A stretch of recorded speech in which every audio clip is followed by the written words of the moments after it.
Just across the harbor stands the Statue of Liberty as an invitation for all those around the world to America.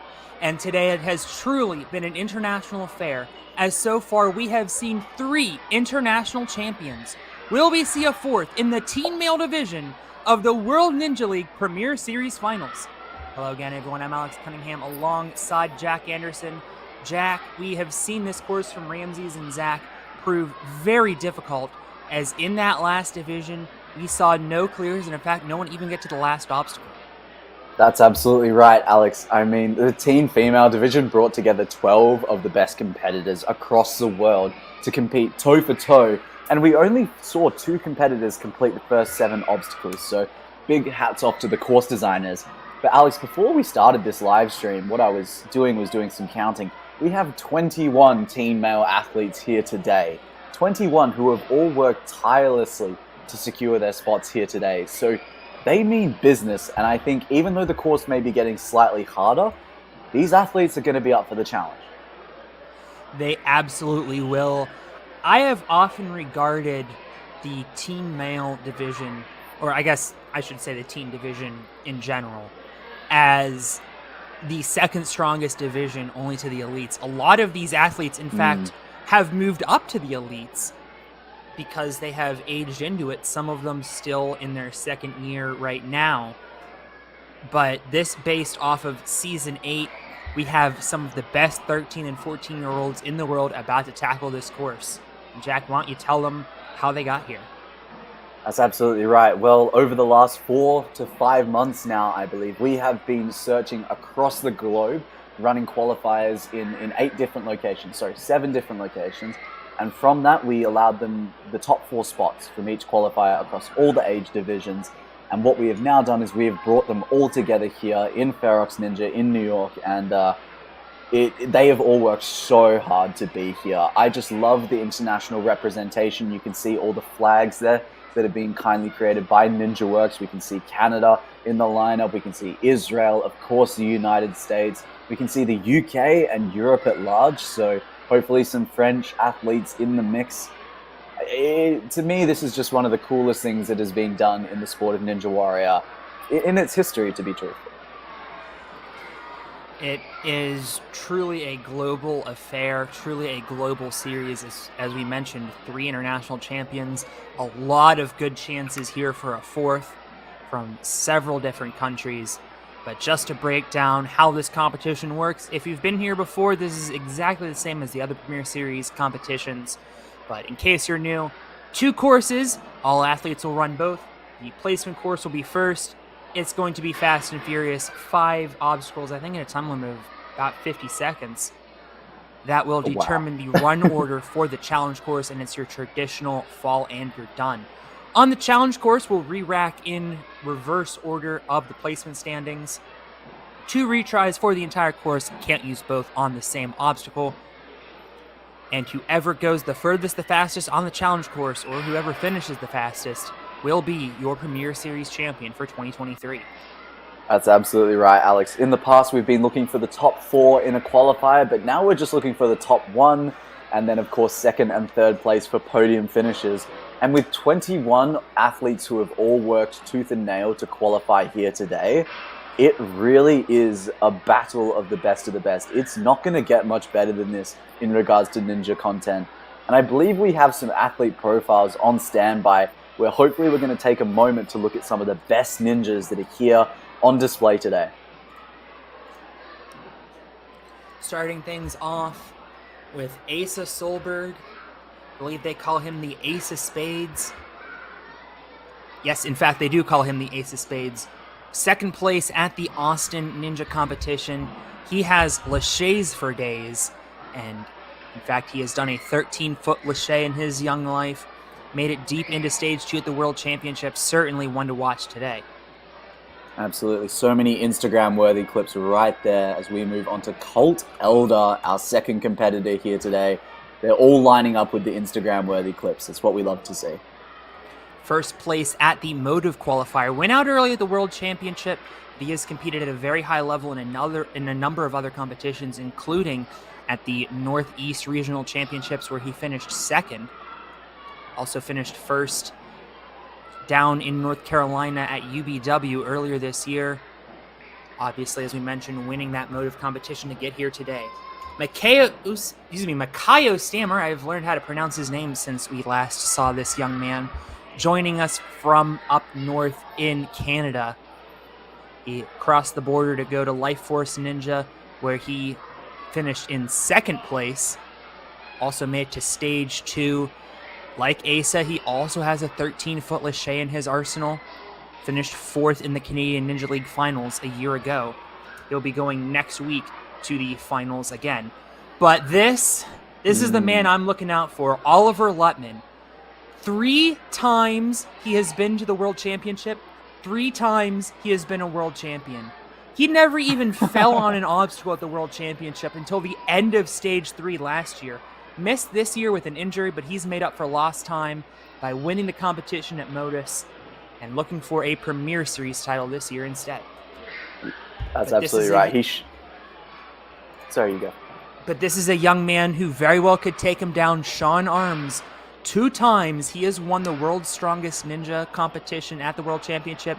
Also won Gauntlet for the teen division. He is moving up to the elite division and has shown so impressive with all kinds of crazy bar tech, as you can see there. That will definitely come into play in the challenge course. Won the competition at Ferox to get here today. Wow. Well, thank you for those incredible introductions of those athletes, Alex. But that's not all. We have another 16 athletes in among those 5 profiles we have just given you. Of course, we've got the likes of Oliver Luttman in amongst the mix, but there are so many wild horses. We saw recently that Millie Baker took out the teen female division. We had, of course, Corinne, who was the 2-time world championship, who was knocked out. So anything can happen in this format.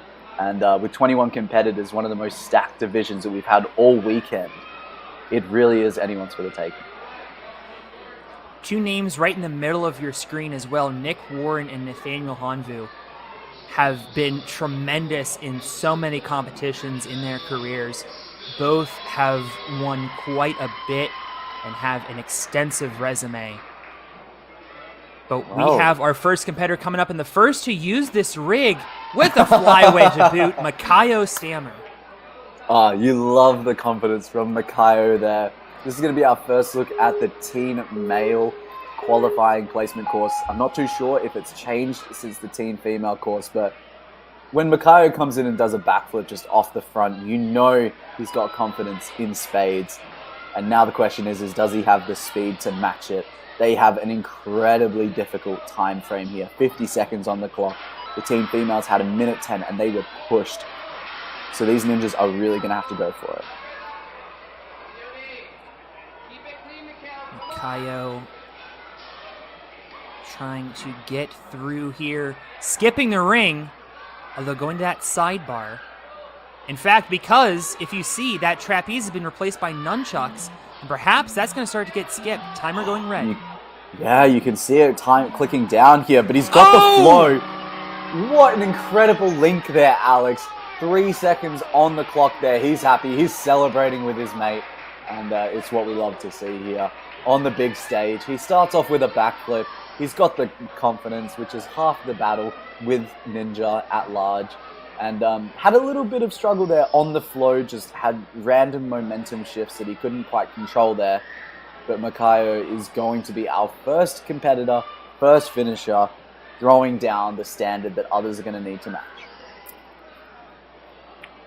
Great run by Makayo. It said he had a concussion shortly after competing it, not during the CNL finals, but shortly after, and says he has no memory of competing there. Hopefully he can make some very positive memories here this weekend, as well as getting a nice tune-up for the Canadian Ninja League National Finals next weekend. Absolutely. We love to see that international representation as well, because it's important to remember he is from Canada, obviously close to the to the US, but it'll be great to again see just someone outside of the US continuing to really push the US-based athletes. We can see in the mix there we've got Israel competitors coming up and UK competitors. But before we get there, we are stepping up into Michael Sherman.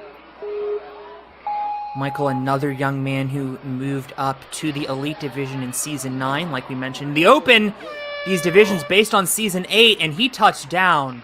Oh, that is heartbreaking. But the good news for him is we re-rack and we wipe the scores clean before we go to the challenge course, where he is really going to excel.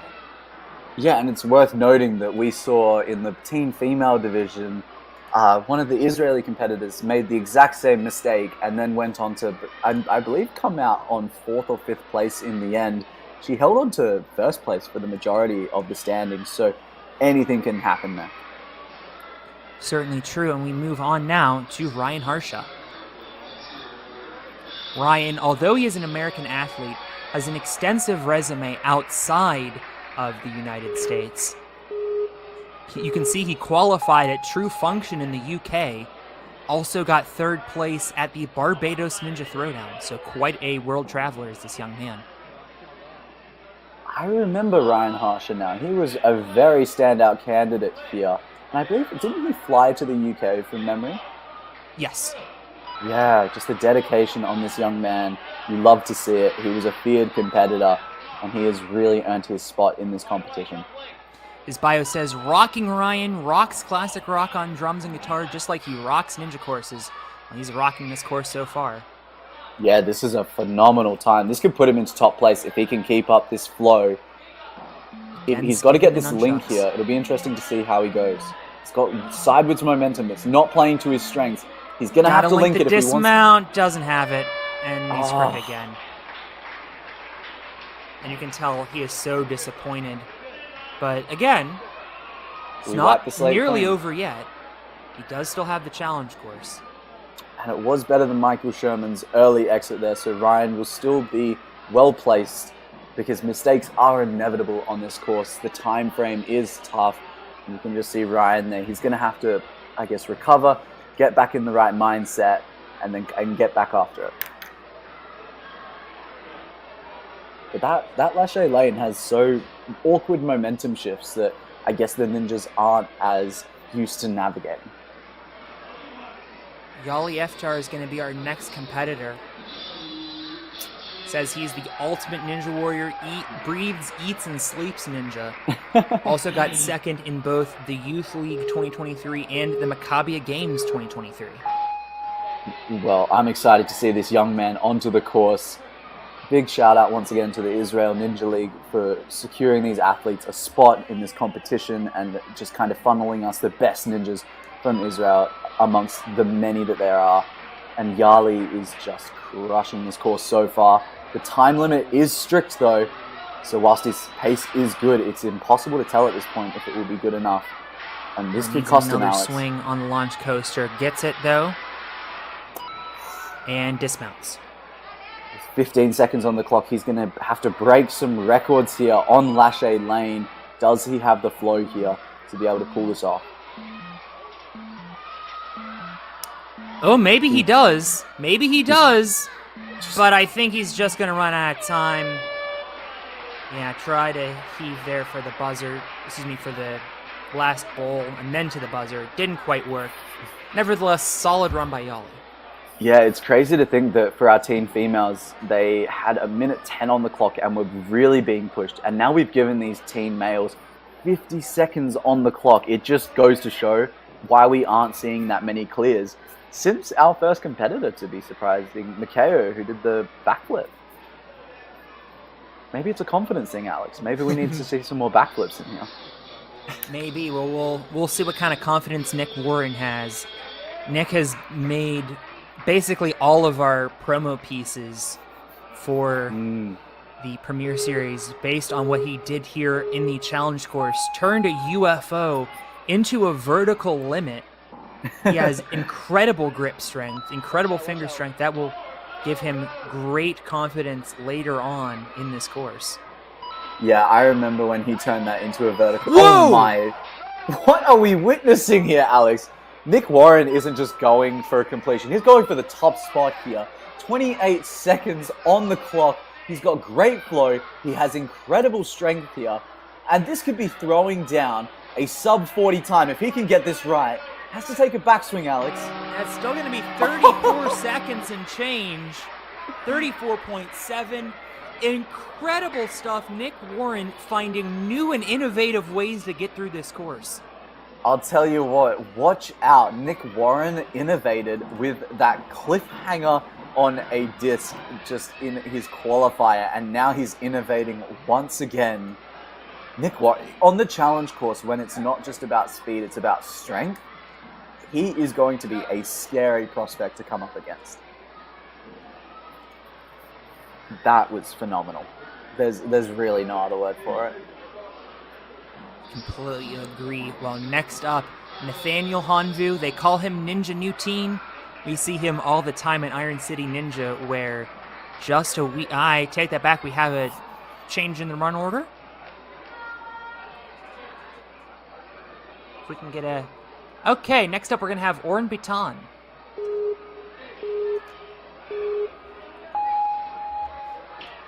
Of course. There's Oren's bio. Number 4 in the Israel Ninja League. Also competed in Israel's Ninja Championship. Coming out of Flash. What we love to see, our Israeli competitors here. Oren looking good so far, but now having to find that backwards momentum. And we've seen that happen before with a previous competitor. It did cost him on the time. He's moving a little bit faster. 20 seconds is technically enough time if you can move through this part of the course quickly. As Oren shows us, he's got good flow. 10 seconds on the clock though. It's these last 2 discs that you've got to get through quickly. He's going to have to go for the link here, I believe. He has enough time to backswing, I think. No! Well, no, he doesn't have time for another one. And it's just that sideways momentum. But he looks happy. He's not too fast. He's getting dabbed up by his fellow competitors and fellow teammates. Really exciting to see that. Yeah, just a few little time saves cost him in the long run. I can see why I couldn't find Oren. Like I said, I missorted a couple athletes. He ended up in my amateur pile. I will get that corrected, as now we head to a young man I'm familiar with, Nathaniel Ninja Nuteen Honvu. He was just at our Iron City competition where he made an incredible one-handed save on a dropping cliffhanger. Ended up winning the 6th save of the week on our Instagram page. By the way, if you would like more 6 saves, check out our Instagram page. World Ninja League is our handle. So could you just repeat the save? Sorry, Alex, I don't think I quite understood what you just said. So we had like kind of a cliffhanger on like a windshield wiper, and you had to go to the bottom. Like there's a little ledge on the bottom, and then throw it down into place. And he caught it with one hand. Oh my, that is... Well, I'm very excited to see Nathaniel take to this course. Of course, qualified 2nd at Ferox, 2nd at Worlds, I believe, made it to stage 2. Trains in his home gym. So just all round a great athlete. Nathaniel going to be one to watch here as he is flying through this course, Alex. Oh, look at those links. Nathaniel, I have known for a long time, and he has always had such incredible power and flow. Oh, he is going to beat the buzzer, phenomenal. I think. Sub 40 for Ninja Nuteen. And I mean, if he didn't take that final backswing, he almost would have taken out that top time there. Nathaniel going to be one to watch. That Lachey lane just always sucking out a little bit of time for these competitors. But Nathaniel really on pace with Nick Warren, so he's going to be a top competitor to look out for. Yeah, we can just see there. Nick Warren really throwing down the gauntlet so far. One to watch, Nathaniel Honvu and Mikhail Stammer as well. Of course, our first competitor from Canada. Love to see him in the mix. And now we move on to Jackson Ross. Yes, Alex, this is what we love to see. The confidence with the backflip. Jackson Ross, of course, qualified 4th at Life Force. And really great to see him here. Love the confidence. Yes, sir. Got the transfer position here at Life Force. Excuse me, not here, but at Life Force. Was Jackson the one at Life Force that also did a front flip off one of the obstacles from memory? Maybe? I think he did, and then he made a slight mistake. But we've seen him with the backflip now. He's known for his confidence. He's a performer, and I'm glad that we have him back in the mix. Oh, careful now. Close call there.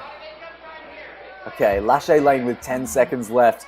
Just a few time errors, I think, are just going to cost him. The buzzers are going, and I just don't know if this is going to be enough time. Unfortunately, it's not going to, yeah. Going to go out on that fifth obstacle, and this time limit is proving to be the big crux point. Here was that backflip that got us kicked off. At least he bit of a went trip through there, in though. style. Yeah, it's just, as it's evident here, if you just make a few small mistakes on that 50-second time limit, it just kills the run, unfortunately. But Jackson will still be moderately well placed in the standings. We will get to see where he is placed in due time. In due time, we will get to see. But we have had 3 clears so far, so I think with many competitors left, we're going to see a bunch more clears. Well, we will see if Harrison Daly will be the first of those. Still at 2. This is, if I'm not mistaken, runner number 9 for our team male division. 25% success rate on the time limit thus far. Absolutely right. Oh, he needed a little bit more of a jump into this launch coaster, getting a much better swing on the second attempt, and getting the dismount. A little bit of a trip, though. You are allowed to spill over that platform. Yeah, time really is of the essence here, Alex. 17 seconds on the clock. I always have my eye there when they get to this final obstacle because it is a bit of a make or break. Harrison is going to be on the wire here. 7 seconds left. He's going to need a miracle. And he's not going to get it. Yeah, he got hung up on those sideways bars, and then by the time he got to the bowl, he's going to have to pull a rabbit out of the hat, and there was no rabbit to be found. But nevertheless, a strong run to that point. That is absolutely right. And I think, to be honest, Alex, there's been a few really strong competitors who are just kind of getting caught up on unlucky moments, just small momentum shifts that just waste a few seconds. And we're going to get to take a look at our standings there. Of course, if you go right down to the bottom, you've got Michael Sherman. He is going to be one to watch. We probably won't see him on the placement course standings for very long, as he did come out very early. But please keep him in the back of your minds because he's going to be full of energy. And then, of course, we got Ryan Harsher, who just didn't quite make the course cutoff time. But if there's one thing that's clear, you need roughly around 20 seconds to complete Lachey Lane. That's one thing that I think is becoming a staple and consistency. I also misspoke when I said there were only 2 clears. There have actually been 3. Counting to 3 is difficult. Colt Eldrick, coming out of Virginia, was the #1 qualifier at the Motive competition. Coming out of Elite Athletics in Virginia. Absolutely. Colt knows that he needs to fly through this course. He's an excellent competitor, and he has another 13 team male athletes to go after him. So he's got to throw down a great run here, and he is doing so far. 25 seconds on the clock. The clock is the thing that we have been following all afternoon because it is the most important thing here on this placement course. 18 seconds left. This could be a top time here. And we're just... Oh, watch out! 35 seconds. He did that same move as Nick Warren on the launch coaster, and that saved him a ton of time. 35 seconds puts him right up there with Nick. We got a 34. Yeah, it's going to put him into second place, which is a great position to be in. Sometimes running last in the challenge course isn't always the best. It can be that added pressure, but running second last can be really beneficial. Colt, Alex, I just want to throw it out there. I wonder if we're going to see a sub 30 time. Do you reckon it's possible on this course? No. I just had to throw it out there. I just had to be hopeful. Sometimes these athletes make us think that something ridiculous is going to happen, and oftentimes it does. I think that might just be a bit much to ask. Yeah, we might be pushing them too much, but with another 12 athletes yet to come, we now move into our next competitor. It's Yakov Havkin, excuse me. Another one of ours. In Israel. Another one of our Israeli athletes, yes. Trains above water in the gym. Ninja pool, he says. Ooh. Seen I a couple love of that. those. Yeah, you love those kinds of. You don't get many retries on the ninja pool obstacles. No. Once you're in the water, but that's good. It means consistency. It means reliability. He's ranked 3rd in the junior league for 2023, and he's been competing in the ninja league in Israel for 2 years now. Oh! Okay, I was a little bit worried about how that landing was going to happen. I've seen a couple times athletes have led with an arm and ended up with a dislocated shoulder because they landed on it. Thankfully, great awareness. Learning how to fall is a very important ninja skill, frankly, and he had a good fall there. He's okay. And learning how to get back up with a good attitude, which is what we saw there from Yakov, just really great to see from him. He'll be pretty early seeded in the challenge course, but hopefully he can pull it back. I mean, if we think of the next 2 competitors, Alex, stepping up to the plates, it's quite a scary prospect. Certainly is. Asa Solberg, 2nd place at the Austin qualifier, has competed at a very high level in several different ninja leagues, coming out of True Momentum. And we have seen so many True Momentum athletes over the last year or so just light up this competition. Yeah, not only is Asus an incredible ninja who is going to be one to watch here on this course today, but he has so many other interests. He loves going to car meets and taking photos of exotic cars, and hopefully he's going to go faster than the cars he's seen here today, and it looks like he is so far. Certainly taking after one. Great lengths here. Yeah, that flow, just phenomenal there. He's going straight to the next one. Oh, this is just beautiful, Alex. This is poetic almost in his movement. He's not going to get sub 40, but still a very solid, very fluid run. I guess those two... Oh my goodness, he missed the platform. The platform! Oh, just that sideways momentum. Asa Solberg moving comfortably through this course. He made it look easy just with the flow state that he was in there. He showed us he can lash A, but it's just that sideways momentum on lash A lane that they're learning to deal with, and it's proving to be difficult. Asa Solberg, that's going to be interesting to see where it places him. I'm honestly not too sure at the moment. We will have to wait and see. Now again, we do re-rack and reset for the challenge course. Alex, so while Asa will be behind a couple competitors, he will still have a very solid chance on the challenge course. But this is a run we've been excited for. It has been over a year and a half since Oliver Lutman has competed at a world championship level. Winner of the 2020, 2021, and 2022 World Championship.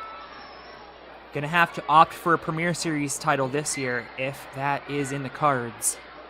Yeah, he qualified at Modus in the first place, and arguably one of the toughest qualifiers we have seen all season. Oliver Lutman showing us not only that he has speed, but he has strength in spades here.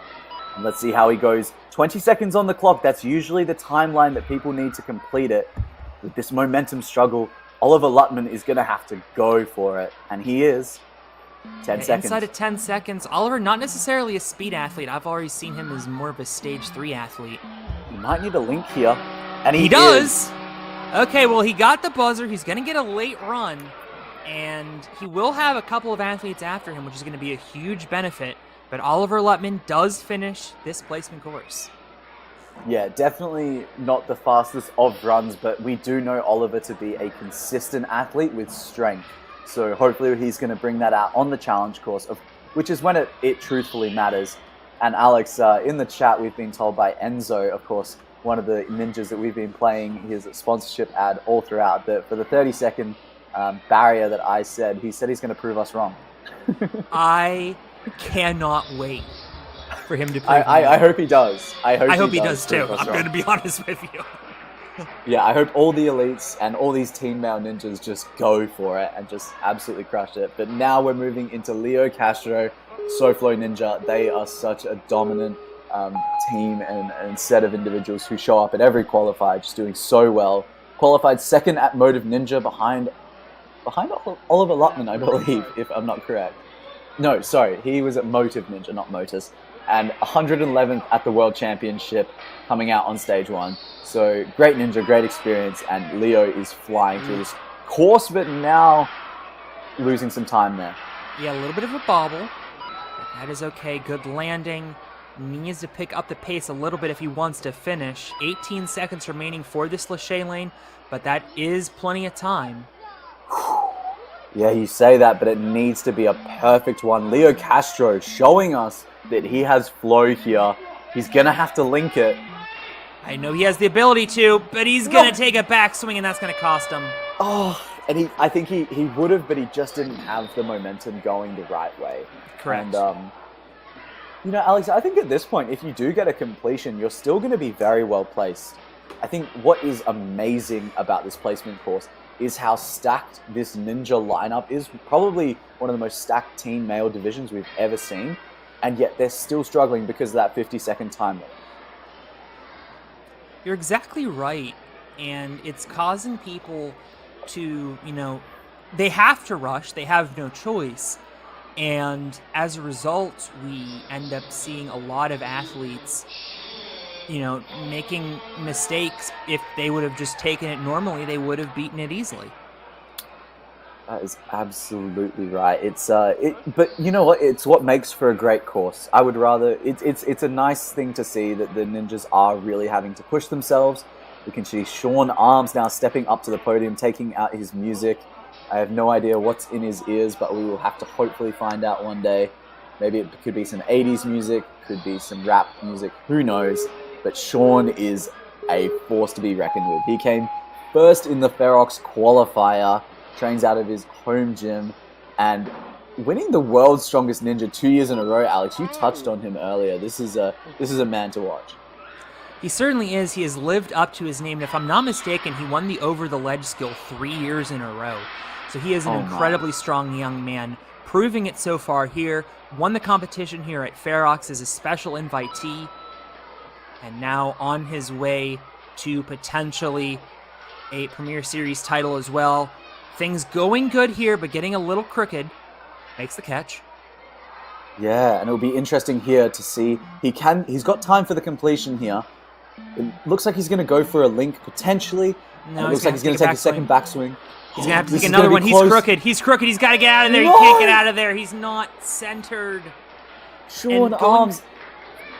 Going from bowl to bowl has proven to cause some massive hang-ups for a lot of competitors. If they had a little bit more time, they'd all hit it straight, but they have no time.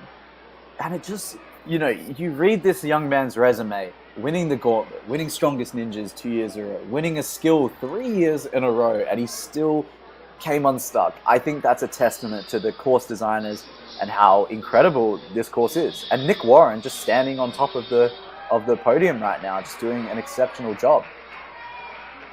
Aviv Haimon will be our next athlete. Trains under an incredibly strong Israeli athlete, Adam Mulkey. Oh, very close call there. That's going to cost him a little bit of time, maybe knock his confidence, but he has a great resume as well, or as all these ninjas do. But champion of the Youth League in 2022, ranked second in the Mature League in 2023, and now coming to the US to compete on the big stage. And he's got a little bit of disappointment in his face, Alex. He will need to pick up the pace here. Yeah, I'm sure he wanted to go a little bit faster, but more important is beating the obstacle in front of you. We saw what happened with Michael Sherman if you focus more on speed to completion. Now Aviv with under 10 seconds. Here comes the bowl. I think this is much more centered. Taking a backswing might be thinking about linking this. Can't link it, but he should have enough time right here. He does! Oh, it's beautiful to see these completions coming back through. Aviv Hyman just very excited to be here. He's got a good attitude about him. And somehow, despite those time issues, he still made that course with good time. He certainly did. 48.5. Really, anyone who gets this finish is getting it in a good time because of how tight that time limit is. Yeah. And look, it's going to place him in the top 6, despite being the slowest finisher so far. He's just behind Oliver Lutman, which is hard to say. Oliver carries such a big reputation, and it shows that if he only completed it with roughly 2.5 seconds left, it goes to show how tough this course is. Absolutely right. Well, we are on. Oh, no, I was going to speak too soon. David Fuderin is our next athlete. Number 3 at Motive. Just missed out on the top 10 at the World Championship. He is definitely out for a revenge with an aggressive start to this run. Yeah, aggressive is the best word to describe this so far. This is impressive. Camera trying to keep up with him here. It's struggling. This is looking to be one of the quickest times we've seen so far, Alex. If he can get these laches right, oh, what are we witnessing, Alex? What is this? He has absurd power. He's done the world's first flyaway. I think he touched down. No! He was going for the sub 30, and he touched down in front. And speed kills. What can I say? Look, David is going to be one to watch. That is an undeniable fact. What he just... I understand that he was over-ambitious there, but gotta pay your respects to that young man for trying to get that sub 30. Oh, he definitely has our respect and admiration, but unfortunately he does not have the top spot on the leaderboard. No, and I think ultimately that's what's going to matter more. Yeah, definitely. And I think some of the elites, or Enzo in particular, might be eyeing up David Fuderin's run, analyzing what he just did, and then keeping that sub 30 in the back of his mind. But, that would have been incredible, Alex, if that came through. And we'll see how he goes on the challenge course. For sure. Well, Cullum Doan will be our next athlete.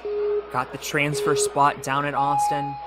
Trains under Carson Williams, Jonathan Bain, Jacob Cantrell, and went a little bit too fast. And that's the second athlete now that has thought too much about speed and fallen on the very first obstacle. Oh, it's just such it's such an unfortunate way to go out, because we had such an incredible descriptions and resume for that young man. He had so many just great accomplishments and provided us with so many incredible details. So I guess we'll have to save them for the challenge course, Alex. He will be running first or second, that is for sure.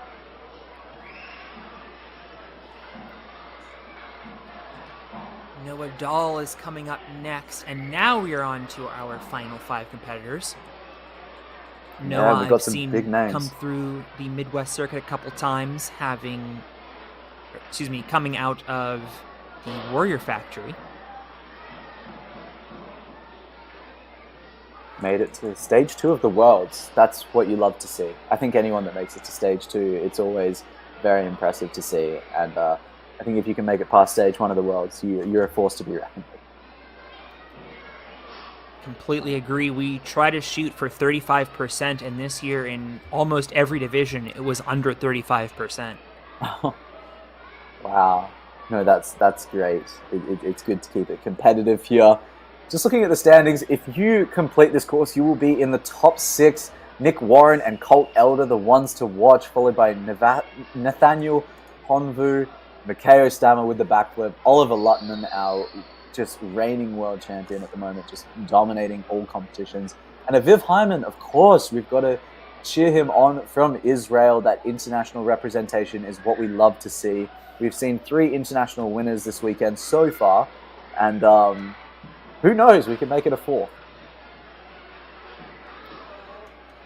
The way things are looking, I get the feeling that very well could be possible. We will have to see. And I think just to see Israel have that win would just be such a great addition, because they love Ninja Warrior. It's a big part of what they do, a big part of their sport. I love that saying that instead of having playgrounds over there, they have Ninja Warrior gyms, because they do pour their heart and soul into this sport. So having them up there on the podium or in that first place would be great.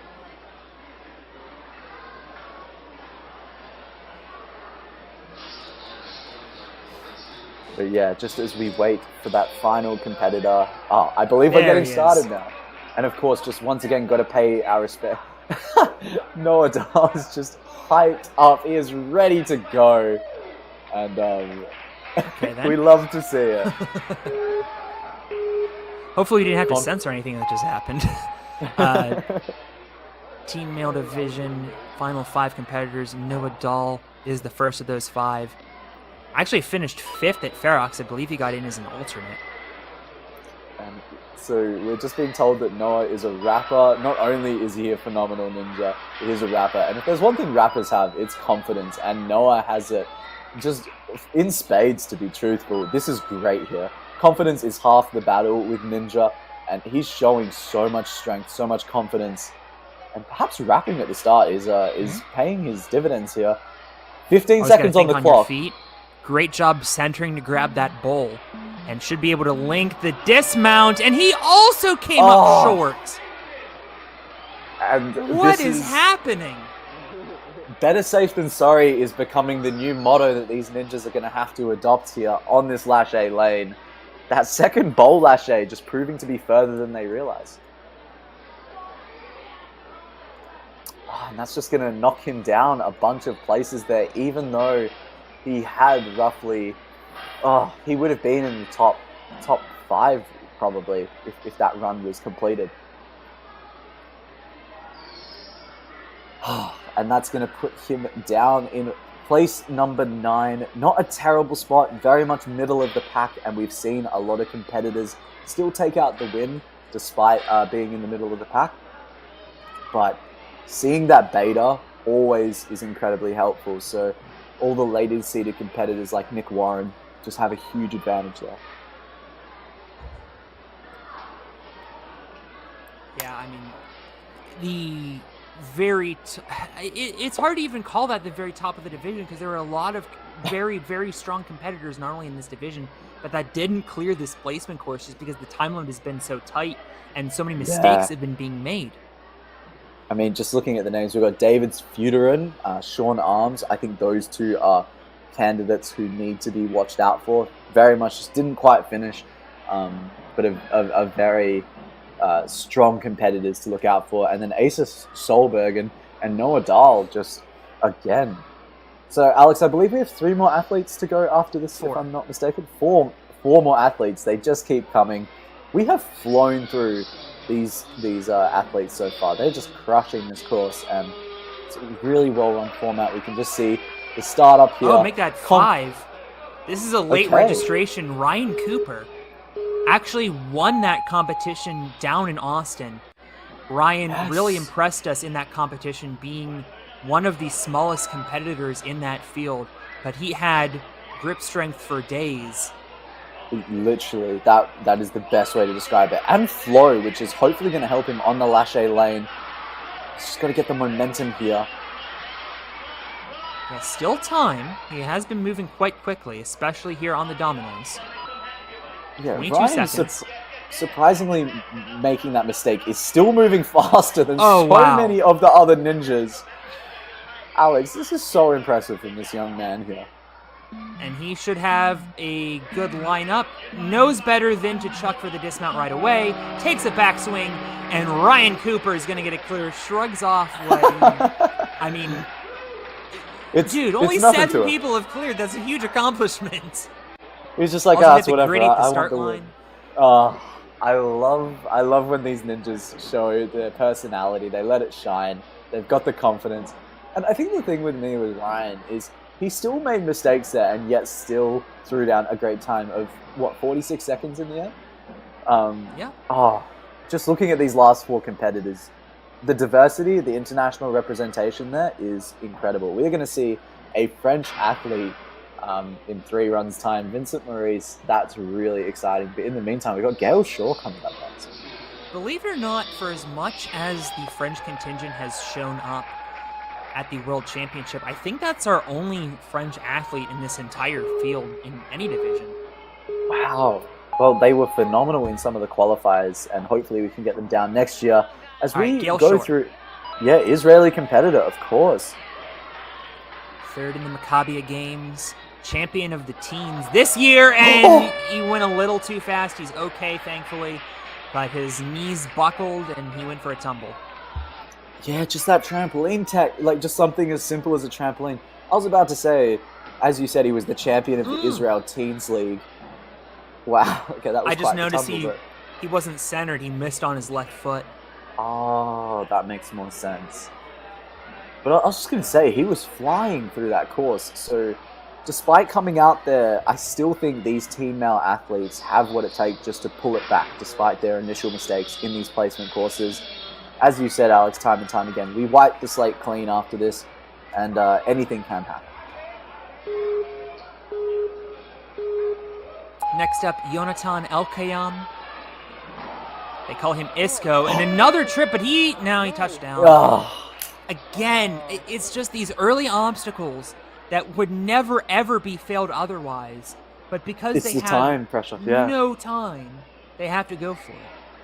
Yeah, running across a balance beam that bends like that is no easy feat.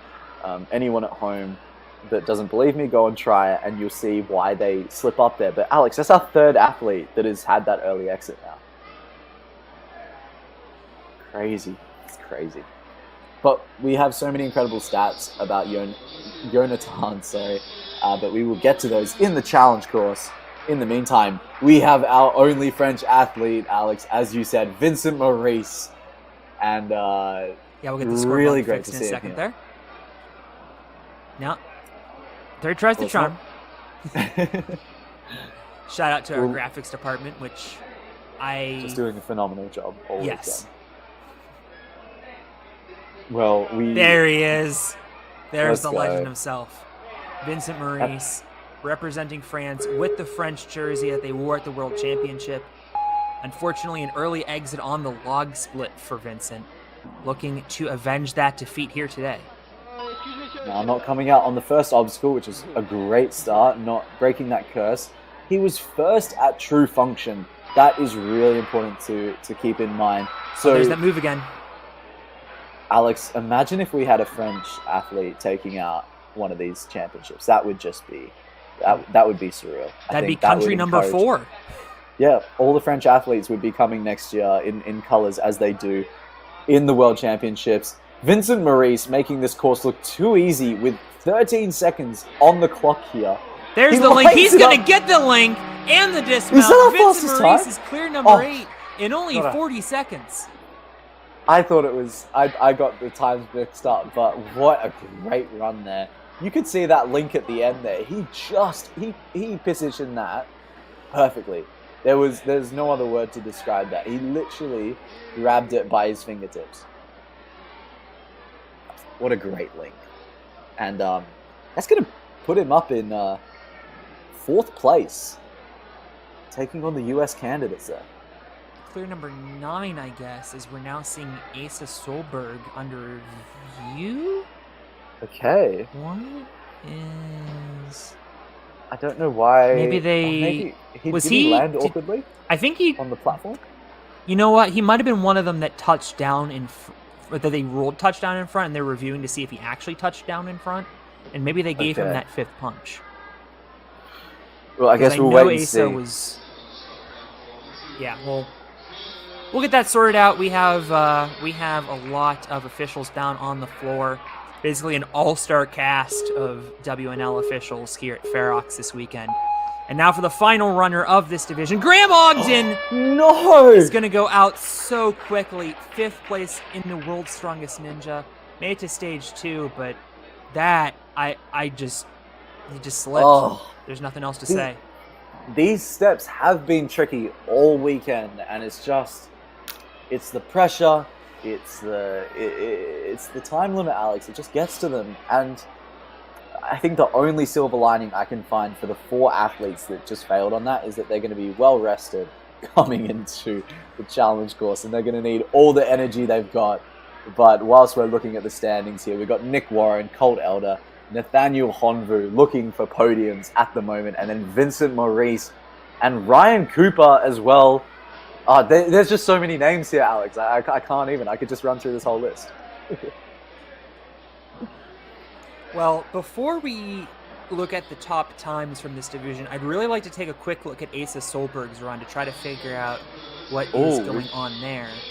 We do have a rerun athlete. Cullum Joan is getting a rerun.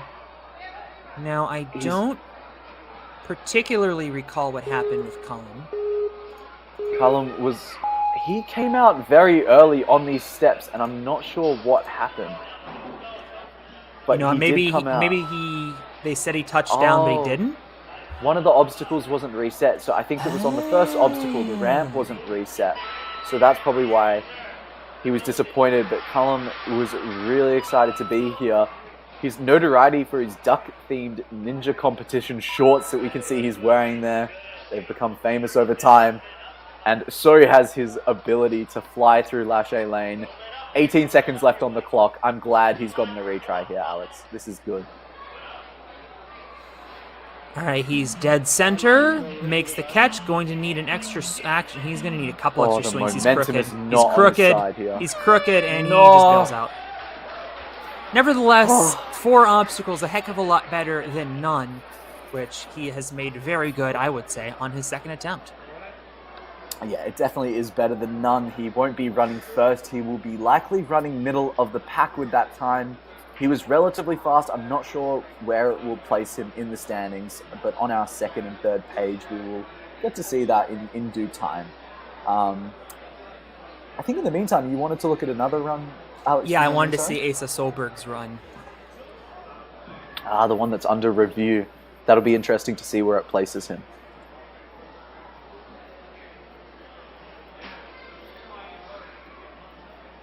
We're getting that queued up for you guys.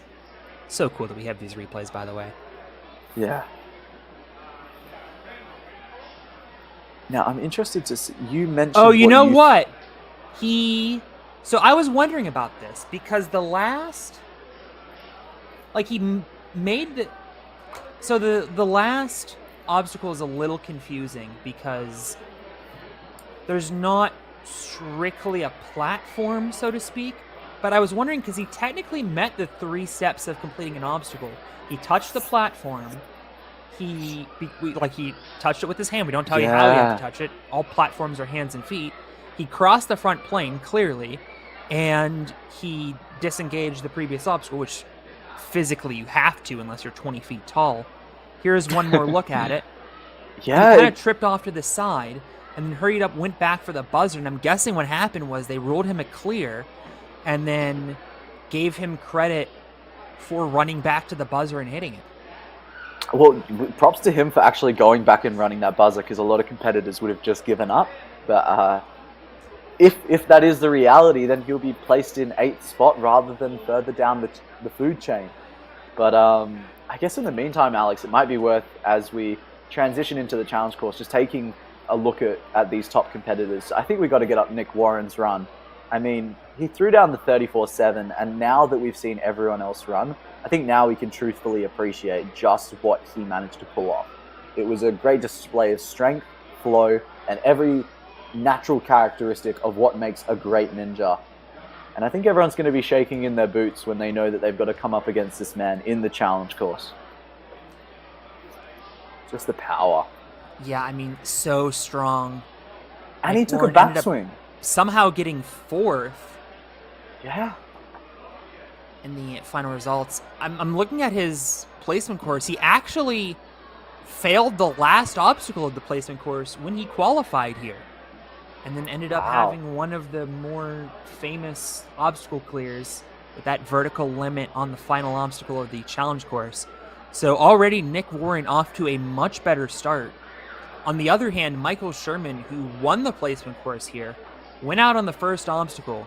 And the good news is he ran the placement course very early, so he will be going first but have, a decent amount of rest. I do, though, if you wouldn't mind, like to look at second and third place, starting with Colt Elder. Of course, literally only 1 second, less than 1 second behind Nick Warren. So again, a phenomenal competitor, one that we probably didn't stop to appreciate just how fast he was going until we saw how everyone else performed, when we saw the likes of Oliver Lutman and Mikayo Stammer. So I think it's, again, such a quick run. 35.63. Definitely putting in contention that idea of the sub 30 in the elites' minds, and we'll see if they take that on board. This is actually Nathaniel Hanvu's run. He finished in 3rd. Of course, and Nathaniel, again, a great competitor here. This camera struggled to keep up with him, to be truthful, and he's one of your fan favorites, I believe, Alex. Okay, here's Colt Elder. Ah. They queued up both in one go. They're that efficient. Yeah, Colt, along with Nick, making that kind of hop move, and then obviously Yes. barrel rolling over the finish platform. He had a good laugh about it. We will see him much later on in the challenge course, but while we get that set up, we'd like to take a moment to thank some of our sponsors. Of course, NinjaWorks, the ultimate in ninja timing systems. NinjaWorks has been on the ground here at Ferox all weekend long, as well as providing that app that we've mentioned that allows all of our competitions in the World Ninja League to have real-time results uploaded to the internet. I know a lot of competitors and their families like checking those comp results to just see where they are, especially in some of the newer formats where it might not be as intuitive who's in first place. NinjaWorks does a great job of doing that scoring all in real time. So for all of your ninja timing needs, go to ninjaworks.com. Yeah, and now this word from, I'm sorry, if you want to, you can toss.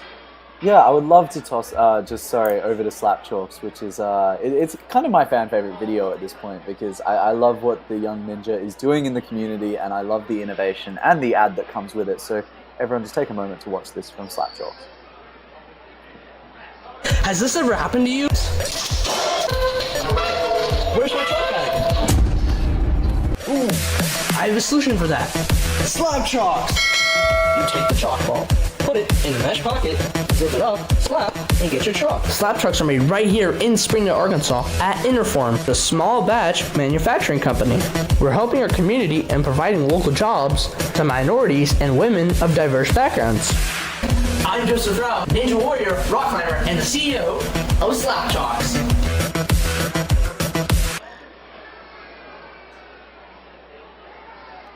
Of course, our thanks to Joseph Rouse, and a great job today from him. And next up, we'll be seeing Addie Herman in the next division, which will be Elite Female. She's sponsored by DGS Ninja, the official obstacle supplier of the World Ninja League Championships. One of the great obstacle suppliers in our sport.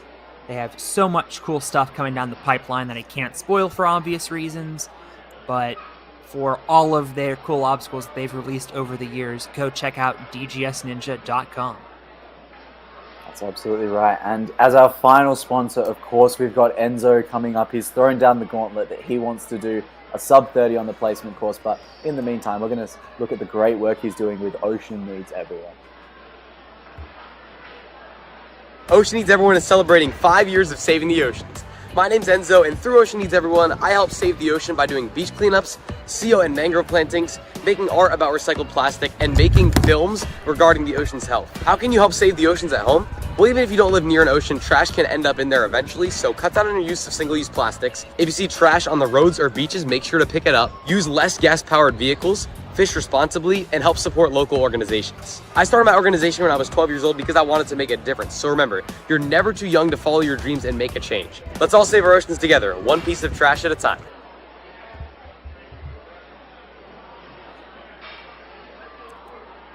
Our thanks to all of the sponsors that make Premier Series possible. And of course, the athletes make Premier Series possible, because without them, there's no sport, And no entertainment. Right, these three provided us high entertainment in the placement course. It's only going to get better in the challenge course. Nick Warren, Colt Elder, Nathaniel Hanvu finished top 3 in the placement course, and they're going to have some tough results to follow because there are a lot of strong competitors down in the runner.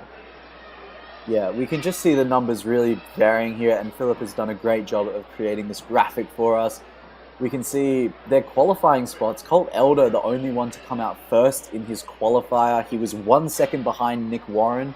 Their power rankings overall aren't necessarily the strongest, even though they are the incredibly strong athletes in this team division. So only time's going to tell. I don't know if this graphic really indicates, compared to other divisions, it's just too hard to tell at the moment between these three who actually is the most dominant competitor. We have, on a couple of occasions, kind of hinted that some of the divisions are down to 2 or 3 competitors. There are easily 10 people that could win, and I'd be like, oh, yeah, that makes total sense. and still a it's- bunch of others that could sneak into this competition and win it all. This division is so evenly matched. It's unreal. And I think that's what this Premier Series has done, which is we've reached the finals point, and it's just all of the competitors who, even despite their placement course times, they just know how to crush it on a challenge course, which is what a lot of these competitors are really actually built for. It's going to be brutal, as we've seen with the teen female division. I believe it's going to get even harder for the teen male division for the actual course structure. So they're going to be struggling through this course, but I think with 21 competitors, with beta breaks that are going to be inevitable, I feel as though we're going to see some finishes and we're going to see some really strong times. It's going to be so demanding for these athletes to not only finish the course, but also to do it in a really fast time. I do get the feeling that we're going to see quite a few clears. We saw, if I'm not mistaken, 5 in the amateur division, and a number of athletes in addition getting to the final obstacle. And this teen division, I personally would argue, is even stronger than that one. We're going to see how much tougher they make this course for the teen male division. Yeah, I'm interested to see if they make it as hard as potentially the elites, or if they kind of keep it on they find a middle ground, is what I would say. But if it is like the elites course, boy oh boy, do they have their work cut out for them. And I guess we'll have to wait and see. Only time's really going to tell. And a lot of these athletes are elite now because they've aged up to it. Remember, we're going off of Season 8 age rankings for the Premier Series, and we're on Season 9 in the regular season now. Well, it's really exciting to see. I think when you have that confidence to be able to step up into the elite division, it shows that you're ready. It shows that you're prepped, and that the teen division is just a literal stepping stone in your journey to becoming an elite level recognized athlete and competing at that top level. And I think it's just going to be really exciting to have them in the elite division because there are so many deserving athletes. And I think knowing how strong the elites are, having these teens, these young individuals stepping up, it's just going to make for more fierce competition at the pointy end of the spectrum. I do have a list for you, by the way, of the athletes that have moved up. Okay, let's hear Season it. 8. Michael Sherman, Colt Elder, Sean Arms, David Fuderin, and Noah Dahl. Many names that make perfect sense to be moving up. And Nick Warren isn't part of the mix. I think he's still 14. Wow. Okay. I can check. Well, for that's a statement. Nick Warren is going to be one to watch over the years to come. Just looking at some of his stats, I mean, 2018 third place world champion, 5-time stage 3 world finalist, Ninja Sports Network 2023 youth champion, 2022 third place world champion, second place world's strongest ninja, 2023 fifth place world champion. I mean, what can we ask more of Nick Warren? If there is someone that is looking to take this out, it could genuinely be him. I mean, finishing in the top 3, well, finishing in the top 5 on 3 occasions at the World Championship is insanity. And I mean, he has some incredible coaches who are also incredible athletes in their own right. Jackson Erdos, Joe Capo, and Abby Clark. Yeah, it's not a bad lineup to have. No, not at all. But yeah, and then he also plays football, basketball, and rugby. And I think that's one of my favorite parts about the ninja athletes is they can be so good at ninja and yet still have other interests that they're good at as well. For sure. It's something special. He also these guys lists his are on another wingspan as big. And I can confirm he is currently 13 years old. He will turn 14 next month.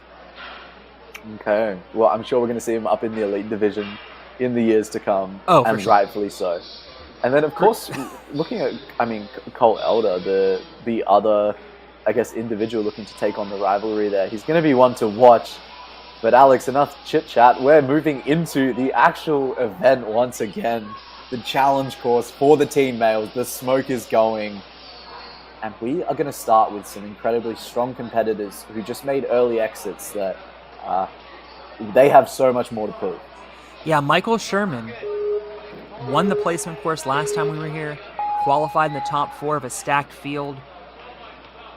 coming out of Ninja Mania, and you can see he kind of felt a little disappointed on the start line. He really needs to get it out of his head.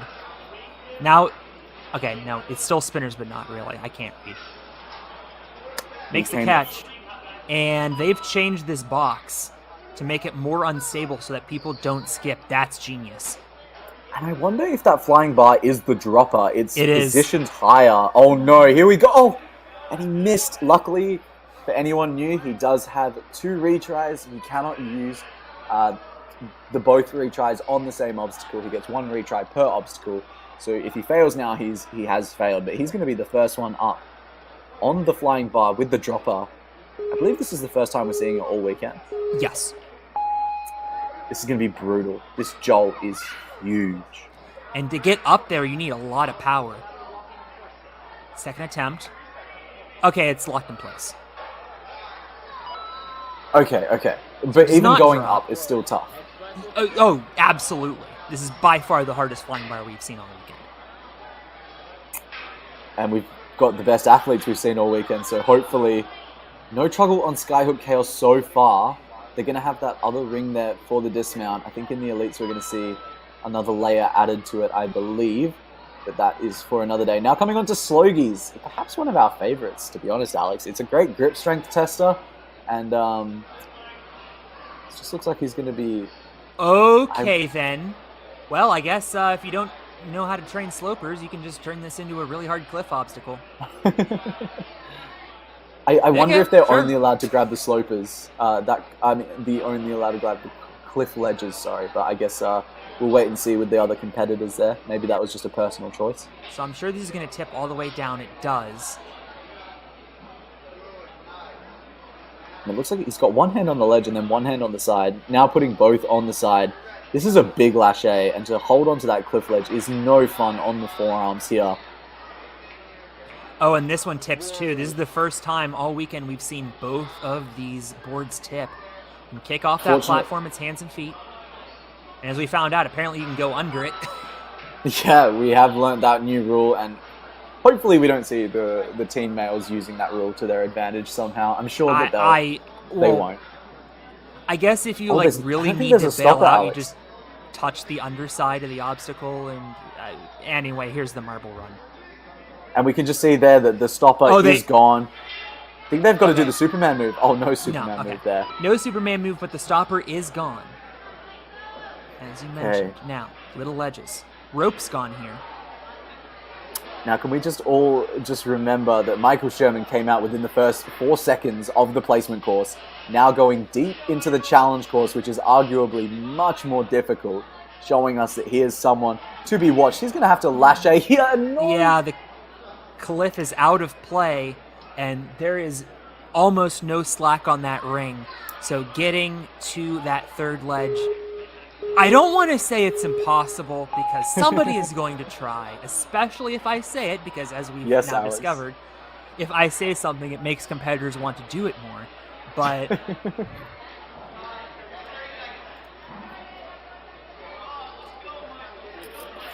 and now lining up for his second and final attempt. Michael Sherman has no more retries in the bank.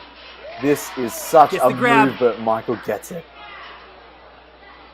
Now going from the ring to the ring from the vertical, and then I think is a little bit ridiculous. And they're going to have to do the UFOs.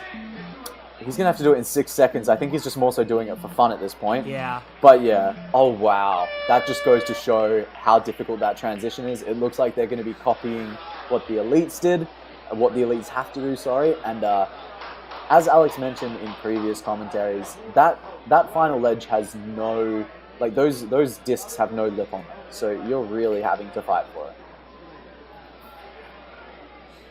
One more look at Michael Sherman's excellent run to this point. That is going to be a very tough one to beat. This course is brutal, but Michael Sherman in his young life has proven a tremendous ability to get incredible results. He is so strong. Absolutely. Has set the bar very high. And the other thing worth noting is we've just found out that with the Slogies, you can only use the cliff ledges, hence why Michael Sherman was doing that. And it'll be interesting to see where his run places him. I'm not sure if it's going to be enough for a podium, unfortunately, but we will have to wait and see. But Oh, wait a minute. Yeah. Oh. Maybe it just Hold didn't work everything. on his... There you go, it dropped on the left-hand side of your screen, just in case anyone in the audience missed that. It did, in fact, drop, and I think it was just a mistake that it didn't on Michael Sherman's run. It's probably for his own benefit that it didn't, to be what honest. happens there when an obstacle malfunctions in your favor? Bank error in your favor, collect $15? Like what? I think so. I think it's just you just okay. take the benefit. Unless there's a rule that I'm not aware of, Alex, in the rule book. I think it's only if it would be to your disadvantage, because it did advantage him. Okay, well now we're jumping into Yonatan Elikiam, sorry. Elkayam, sorry. Coming from Israel. We love to see the Israel competitors, of course, again, having that early exit on Obstacle 1 in the placement course, looking to go further. We saw Michael Sherman there just absolutely crush his course, and I think Yonatan wants to add himself to that list. They also call him Isco, if you need a shorter name for him. Esco it is. Fair enough. He was second place in his age category in the Israeli Ninja League, and the bar does not drop again, and it just dropped there. Whoa. Okay, bank enter in your favor, collect $50. For Yonatan, he placed second in his age category for Israel in the 2022-2023 year. Of course, once again, we just got to thank the Israel Ninja League for bringing together these incredible athletes during these circumstances. They've done such a great job. And he's just going to miss it there on Skyhook Chaos. And for those that missed the teen female division, me and Alex just saw devastation after devastation on Skyhook Chaos. It blew competitors out of the water with its unique nature, would be the best way to put it. Yeah, this downward slope ring, you cannot hang there. You have to go immediately, which Yonatan does on his second attempt.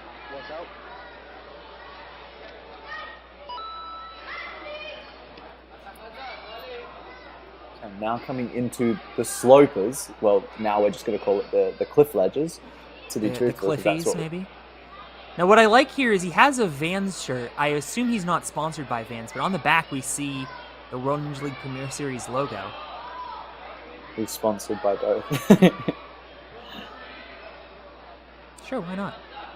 Now, he has had great cliff strength, and we've seen the Israelis use the cliffs far more than the slopers on this obstacle. Jonathan just struggling a little bit there. Just a small mistake, small slip-up is costly. Obviously, he's now got to go again. He's used up both of his retries, but the thing to keep in mind is he'll have less energy in the tank since this is his second go on this brutal obstacle. That's a very awkward transition, but he finds it. Now over to that T-ledge, or he can go right for the dismount, which is what he's going to do. And he got it. Retries both gone, but still active. Now onto the board drop. Yeah, he has used his biceps there a great deal and his forearms to get through that slopers obstacle, but now he's going to have to keep going with board drop. It's a brutal one. It's forearms, it's biceps, and it's just a pumpy obstacle. Looks like he's not even going for the ledge. Oh, no he is. Sorry. You can see him really fighting here.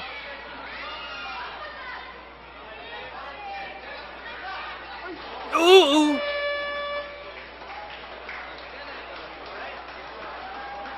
He's okay, might have just had the wind knocked out of him or something. Yeah. Travis Rosen has, on many occasions, commended the number of mats in this building.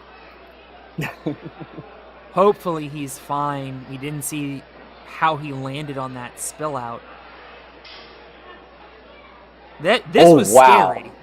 When that cradle ended up dropping on him late, still had the power to get over to that last cradle. It is hard to underscore how difficult of a move that was. Yeah, I'm sure the course designers are going to be fixing that through. Oh, you can just see that landing once again. Luckily, those mats are there to play into his favor. He did look okay there. That's going to be our second competitor through as we begin to, I guess, continue through these competitors who came up short in the placement course. We've got Graham Ogden next. we're kind of in a weird position now where even the obstacles are providing unknowns because we really don't know how that flying bar is going to react for the later competitors. Maybe it'll start to loosen up. We saw it work just fine at the example video.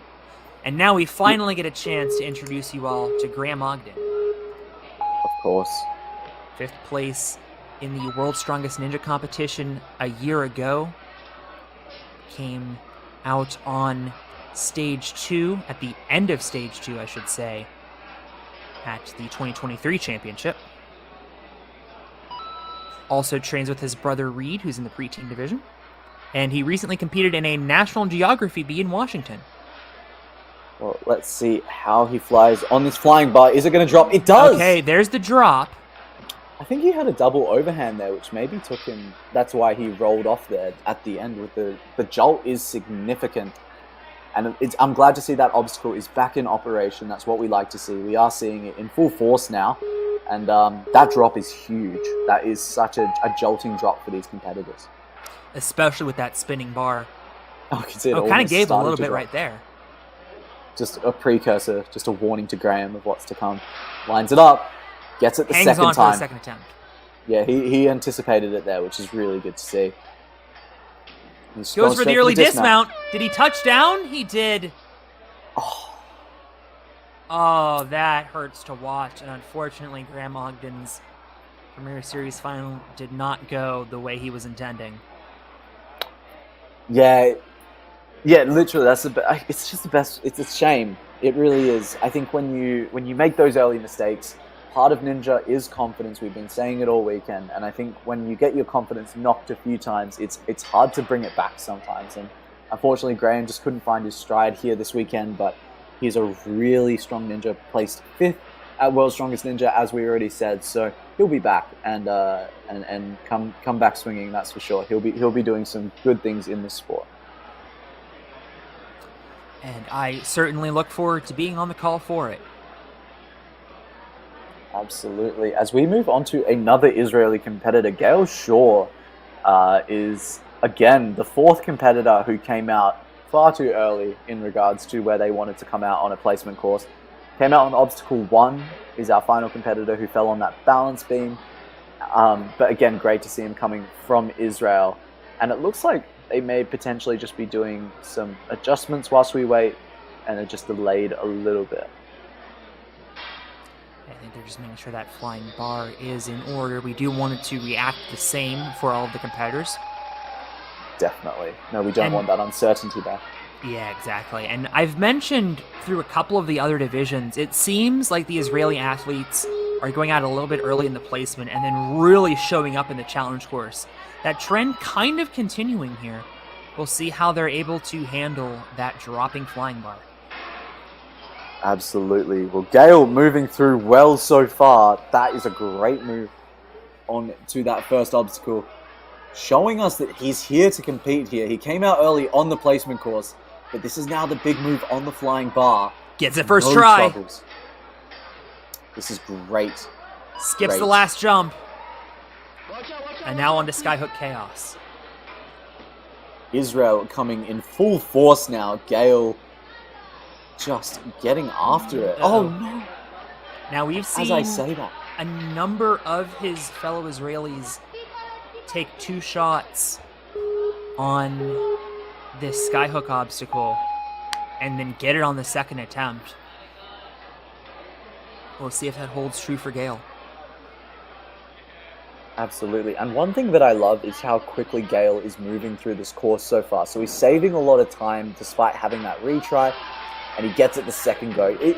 The one thing the team males are doing extremely well is it seems on their second attempt, they seem to be fine. Oh, wow. Yeah, I mean, a lot of the times a very difficult obstacle is a lot easier on the second attempt because you know how it's going to react. That is a benefit of this challenge course. And Gail just gliding through these cliff ledges as if they're nothing. I hope that beam is in play. It is. And yeah, I've just got to say that 2 was minutes to go. a great display of strength there. Just so strong. That was the quickest we've seen someone move through that 5th obstacle. He's had a bit of time to take a rest. Now he's going to go onto the board drop. I was worried there he was going to shimmy on one side. I don't know if that would have worked. But now, taking both-handed approach, beginning that forearm burning, trying to build up some momentum before he drops down onto the cliff ledge and begins this swing here. We saw an early excerpt from one of his previous Israeli competitors, now lining up the big lache here. So much momentum behind him. Oh, he gets it. Interesting. That kind of corner grab. That definitely works as you have one hand to steady you, and you don't have to reach as far on the other side, even though the front kind of acts as a sloper. Whatever works, I guess, is the best way to go forward. As Gale now looking for the dismount. This is still tricky. And he almost flies off. Again, everybody, if you're just joining us, if an athlete were to overshoot a platform like that, that's also the start of the next obstacle. He would have cleared board drop and failed marble run, but had climbed up here for his quote-unquote second attempt. Again, the stopper gone for this division, so they got to go right into that cradle. Yeah, that's tough. It's the first we're seeing of this kind of maneuver. And it's having that stopper there has been so beneficial and made it slightly less difficult. But yeah, okay. You can see the yellow lights are on. He's out of retries. And this is sudden death now. Only 39 seconds to do it.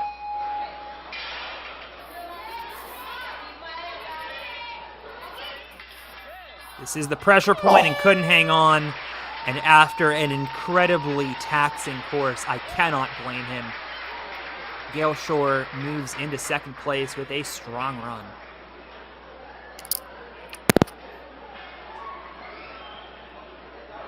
Taking a look here at that dropping bar,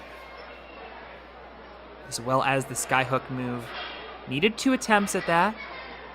Only needed 1 on the flying bar, though, which came in handy. And then this board drop gets up there with that backhand on the platform. Great wherewithal. But this obstacle is just so incredibly challenging. And for the elite male division, that's going to be the easy part.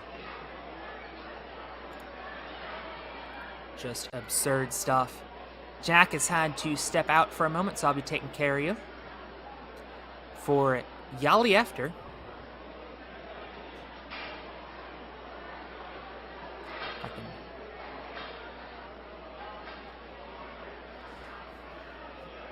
oh, there he is. Coming out of Flash Ninja Gym.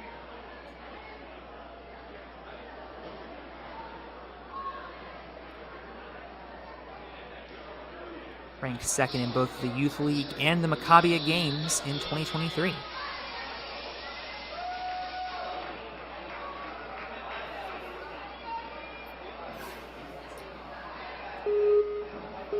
So great to have a truly multinational field here. And we're definitely looking forward to heading to Israel in 2024, assuming we're able. We certainly hope for everybody's sake that we are. Yeah, that's absolutely right, Alex. I mean, having Israel back on the schedule will be really fantastic for the sport. Even looking into more countries and going even further depths as we look to expand this Premier Series in the future. I'd love to get a France one, maybe a Germany one. Oh, yes. It doesn't drop. Now, you know what? I'm going to say instead of variability, I'm going to give credit to the athletes there for going into that softly. I wonder if maybe if you're able to get up just soft enough and don't kind of have that pull down when you make the landing, if maybe that's causing... Ooh, nice move there. Yeah, maybe just that's causing that bar to not drop, or that cradle to not drop. Just seeing these Israel athletes compete is phenomenal. They seriously are so strong in this competition. They're moving with great pace here as we come into Slogies. We saw one of our previous competitors absolutely fly through this obstacle. And hopefully that's, as you said, Alex, they're really good with their grip strength, all the Israel competitors, because it's something that they train. And Yali just flying through this as well. Got a nice pinch there. He's having to fight more so. And he gets it. Good stuff. He is going to be unblemished as soon as he gets to this platform, but platform's not trivial. He's getting a little bit caught up. The momentum is just... And every second that is on here, it's not going to be helping his forearms. There we go. And he gets it. On the bright side, he was able to relieve a little bit of the weight by reapplying it to that pillar.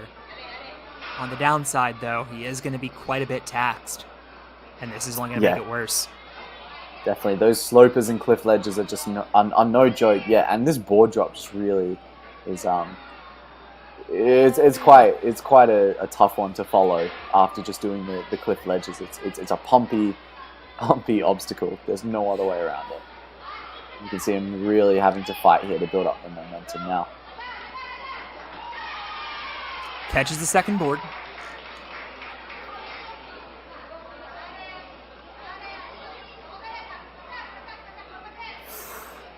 Looking good. If he can fight through this here, he will be on to obstacle 7. With both retries available. He's up there. Yeah. This definitely has potential. The time factor could be an issue. Here, that's the only other thing to keep in mind. But the other thing that's crazy to think is that since our first competitor stepping up in this challenge course, we still haven't seen anyone onto that final obstacle since. Michael Sherman got there, and then since then, no one's been able to touch him so far. Oh, we'll see it again. Oh, yeah. This. I mean, you have not trained for this. I'm just telling you right now. I'm not sure there's a soul in this competition that has trained for this obstacle. No, and I remember when Michael Sherman did it, he kind of threw it straight away. And yeah, that's a tough one. Yali coming out there, but representing Israel. Just a great run all round. Landing lightly there, having to deal with the anticipation of the drop that never came. Ring hook, just creating new betas for the competitors, not afraid to experiment. Lost a bit of time on obstacle 4, with the obstacle 5, sorry, with the slopers. It was great on the board drop. Really had to just fight for his place there. And then on obstacle 7, this is a brutal one. It's just insanity. When I think of what's happening for the elites, where they've got a Superman as well, which the audience will see later on, that's going to be a tough obstacle to string all that together. But as we continue to move through the competitors, the exciting news is that they keep just getting better. And Jackson Ross was a big name. He came out a little bit early in his run, but someone who definitely is going to be followed. And I'm almost certain that we're going to see some clears here. He's representing Canada, qualified 4th at Life Force, so well earned his position into here today. And again, I just love the lights, I love the setting, and I love the smoke. It's incredible what has been done with this set. Age 13, Jackson Ross coming out a bit early in his run. Looking a little bit confident, doing a bit of self-talk it looks like, and let's see how he goes. One of 2 Canadian athletes in this heat. If I'm not mistaken, the Grey Cup, the top event of the Canadian Football League, is this evening, although I am almost certain that the BC Lions were not good this year, and so I'm not in that event. Well, hopefully Jackson can at least get a win here today and make amends.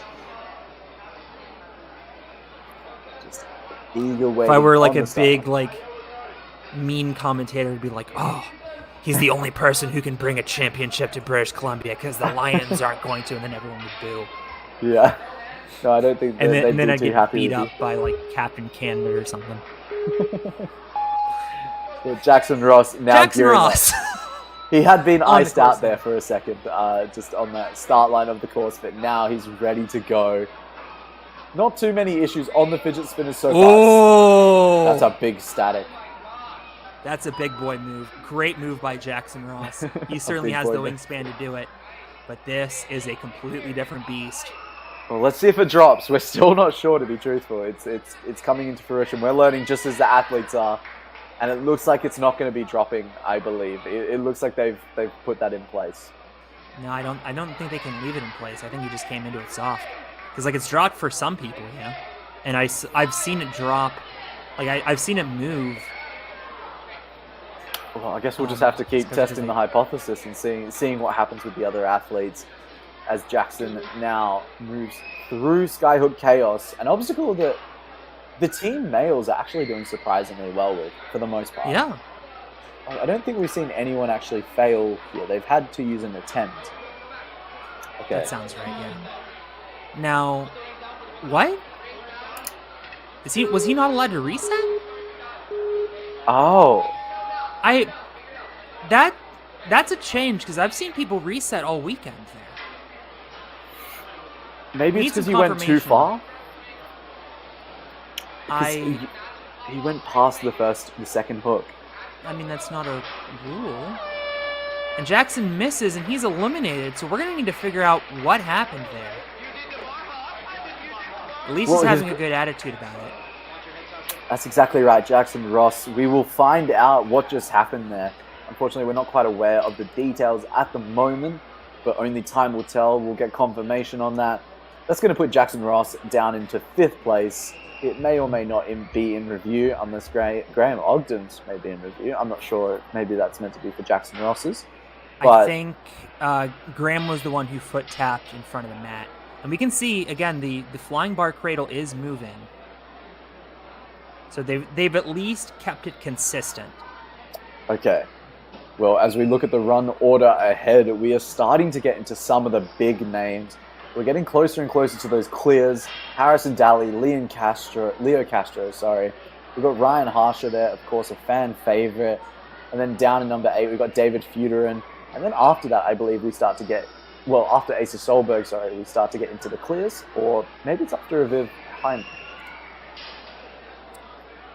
I will check for you right now. It is... Aviv Hyman was the first clear. That's going to run. David Feuderin was the top athlete that did not clear. He was going to potentially 32nd it and then came up short in the dismount. Oh, he's going to be one to watch. He's my favorite at the moment. I love the guts that was behind him. He was on track for potentially the fastest time. Probably the fastest time. But was just too ambitious.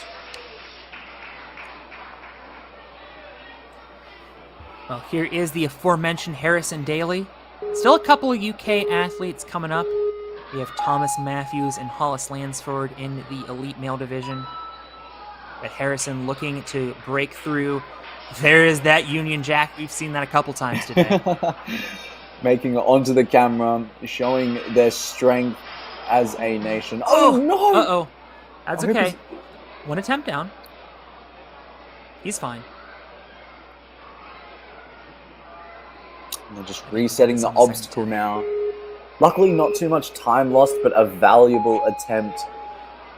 Yeah, essentially lost there. It's not the place where you want to use one of your attempts. You want to save it for a later obstacle. But let's see how Harrison goes. You still have to beat it. Oh, exactly. He's still got to beat it. Oh, hang on. Trying the static, it's just a bit out of reach unless he chokes up a little bit more on that hold. Going one hand after the other, that is so smart. Yeah, That's just been my really favorite making strategy sure so of it. far this weekend.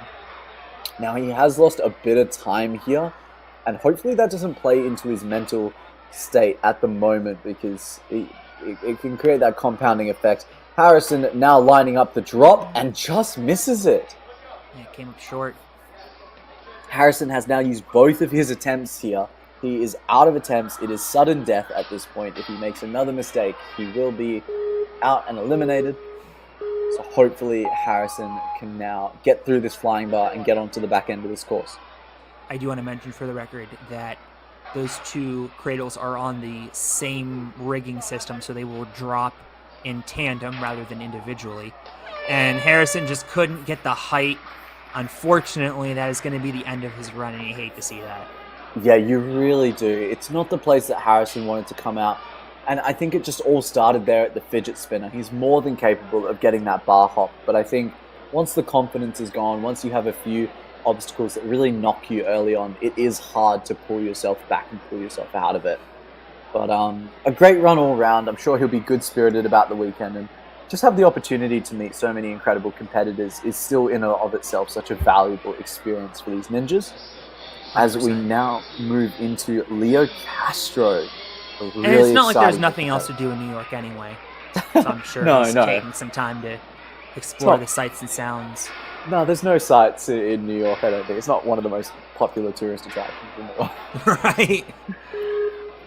Leo Castro now lining up. Came second in the motive qualifier. 111th in Worlds, just coming out in stage 1. but a very speedy, very quick competitor. Couldn't quite get a finish.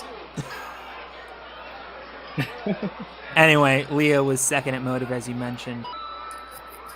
And he has been incredibly strong. Actually, is powering so hard that the cradle dropped a little bit. Even helped him out. Banker in your favor. Yep, and now On to the skyhooks.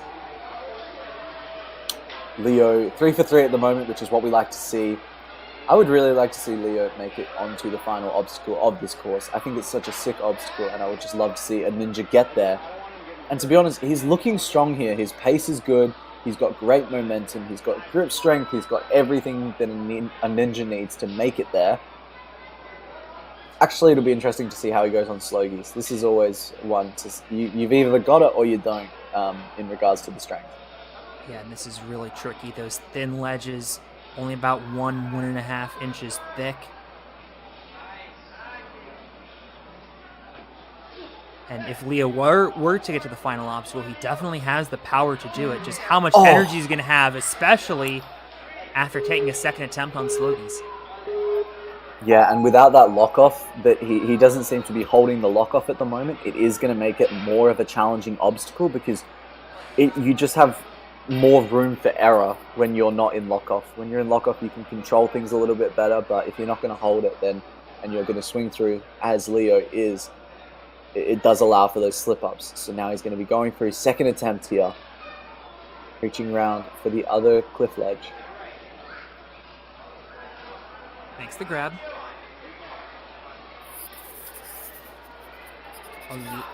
It was the 4 to 5 move that got him the first time, and it's a 3 to 4 move that gets him the second time. Yeah, unfortunately, that's going to end Leo's run there, just coming unstuck, unfortunately. And yeah, but all round, it was a strong run, just probably not Leo's day. If the slopers aren't your thing, then unfortunately it's just not your thing. And yeah, it just looked like the lack of lock-off there probably cost him.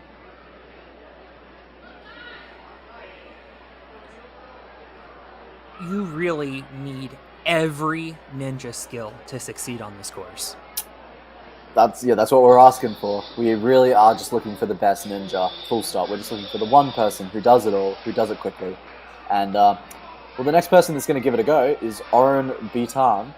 Really great to see him here on the course, representing Israel once again. He's ranked 4th in Israel, so he knows how to perform. He's a really strong athlete here, and he did a great job in the qualifier. Didn't quite get the finish in the placement course, sorry, but showing us that he's got speed and is going to be one to watch. Certainly true. We will see if he's able to conquer the flying bar, and I've been so impressed by the Israelis' bar tech abilities. Ah, there we go. Case in point, what a kick. So Now there's the 3 dropping down. Yeah, I was just going to say, the dropping of that flying bar looked quite controlled. I'm not sure if it's just Oren doing a really good job of it, but it did look quite controlled. Now going for skyhooks. Oh! Yeah. Like we've said, you can watch as many attempts as you want, but you do not know how that feels. Until you're on it. Until you're on it. Second attempt now. Though for the most part, we have seen athletes get this on the second attempt. We have seen some go down, though. And unfortunately, Oren's going to be one of the latter. Oren, one of our last Israel competitors here today, unfortunately, just coming unstuck there.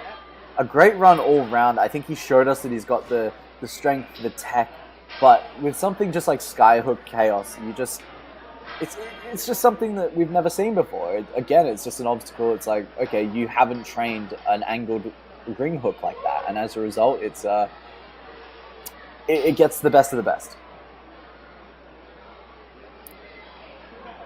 We can still see, Alex, Michael Sherman comfortably holding on to his 8 obstacle completion lead. That is very impressive in my view.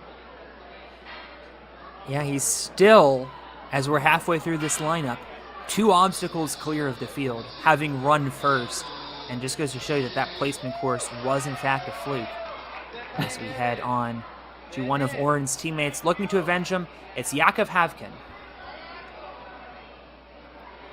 Yeah, the Israeli competitors are really coming through here on this in the team division. They are dominating here. They have so many competitors. Yakov again, just going for the static there. Yeah, if you've got the wingspan, go for it. This is speedy course so far.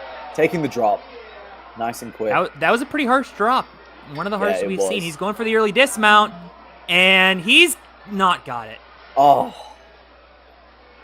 That is unfortunate. We've seen Ninjas. Ninjas. To me, but they had a better vantage point than I did. Now he's just got to do that again with a bit bigger of a lâché at the end. For the record, if you're new to the World Ninja League, you are allowed to dismount from wherever you want. We cannot force you to use cradles or to use specific holds. We'll see if he goes for the early dismount again or if he goes for the extra hop. He goes for the extra hop, and this should be a much easier dismount. It is. Well, it's very clear that he's good with his bar tech. He knows how to do the flying bar because he absolutely nailed that both times around. He's ranked 3rd in the junior league for Israel, and he's been competing for 2 years now, which is really good to see. And trains, of course, at Ninja Pool. Training over the pool means that he has to be very consistent. Yakov, he's got a really great style about him. I don't know what it is. He's got great flow, and he makes it look easy. And he has the wingspan to make these slogies much easier. And I mean, just look at how he's gliding across them. No, he got a little too carried away. Got his arms crossed. You can never get your arms crossed in Ninja.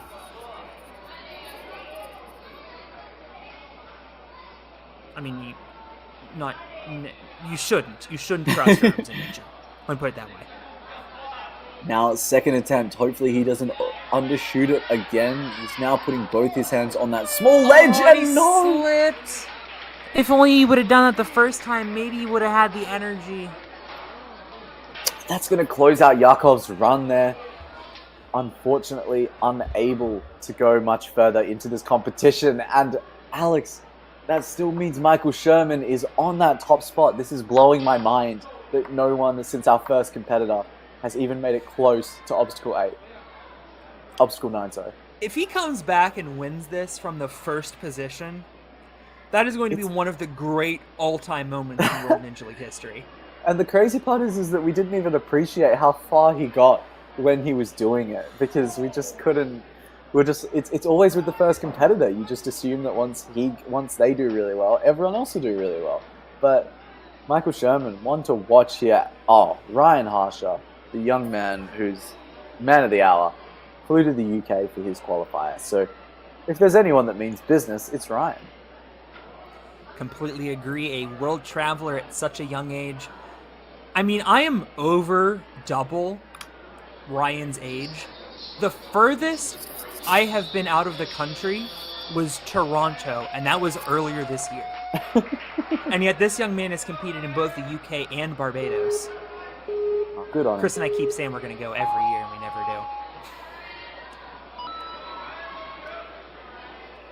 do. Ryan Harsha, such a strong competitor. He is originally from Connecticut, so didn't even need a hotel room to compete in this finals competition. I'm sure he's glad for a one-handed catch. What a save. Excellent work there by Ryan Harsha. Now gearing up on the flying bar. Hopefully he's got his confidence riding through from that great save there. Now lining it up. Big kick, got it. Dropped a little, got to be careful on the way down. Makes the fourth jump and onto the dismount.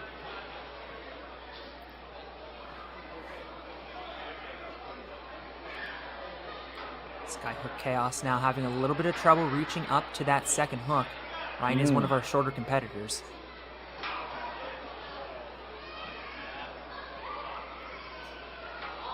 Now having a bit of struggle here on Skyhook Chaos, it looks like, but he gets it. What a save again. How did that ring even go on? Incredible technical abilities. Ryan Harsha is making good work of this course. Let's see how he does now on slogies. With that shorter wingspan, this is going to be a little bit more difficult for him. Definitely. It's these later two grabs That is where it comes unstuck. Ryan having to fight for that first grab, now having to go for the second one. And he tried reaching for it right away. I don't think he was going to have room to put both hands on that fourth ledge, and maybe you just find a way to get two hands on that fourth ledge. Well, he's going to gear up again for his second attempt here. Ryan Harsher, the young man, went to 2 qualifiers, is dedicated to this sport. We want to see him through this obstacle. We want to see him onto the back end of this course. He is disadvantaged by that smaller wingspan. And now he shuffles. Good. Oh, wait a minute. Hang on. What's he thinking here? There you go.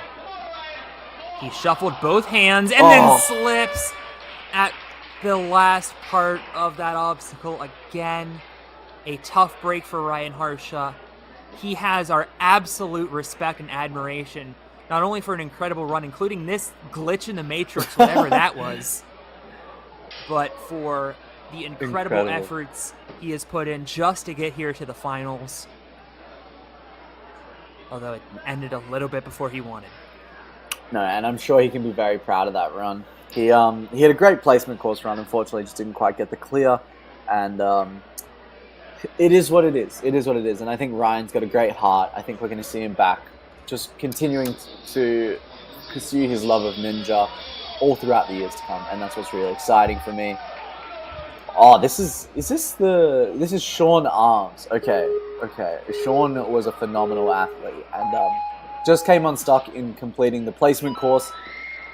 It's just he had a momentum issue on the final obstacle of the placement course, but we know he's got speed and we know he's got power, and I think he's going to be looking to exercise both of those here on this course right now as he gears up, finding the dismount, now looking into flying bar. I love the pace that these later ninjas are coming with into this course. 2-time strongest ninja. And we are showing exactly why that is the case. And, I mean, he is more of an upper body athlete to begin with. Just barely ran out of time on the last obstacle of the placement course, which was very heavily a speed course. And now on to Skyhook Chaos. How's his tech? You're absolutely right. When you're 2-time world's strongest ninja, you can pretty much do anything. And I think this course is really going to play into his favor of strength, of endurance. I was just looking for that dismount. He finds it. Let's see how he goes on slogies. He was the 3-time out of 3 winner on the over the ledge skill at the World Championship, which was a cliffhanger skill. So he might be pretty good at cliff ledges, is what you're trying to say. I would take a gander, but I mean, just maybe. This course is so difficult.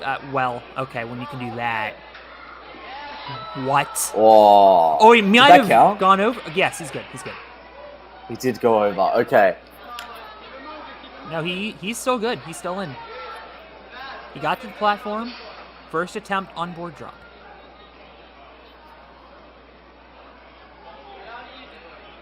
I mean, this a major threat to Michael Sherman's lead. Yeah, we're starting to see those threats for first place come through. As expected, Sean Arms building up so much momentum for this swing. He gets it, but now he's got to do it again. Oh, he's slipping! And he falls off the ledge. He never really got a good grab of the vertical section. I wonder how much those forearms are burning now.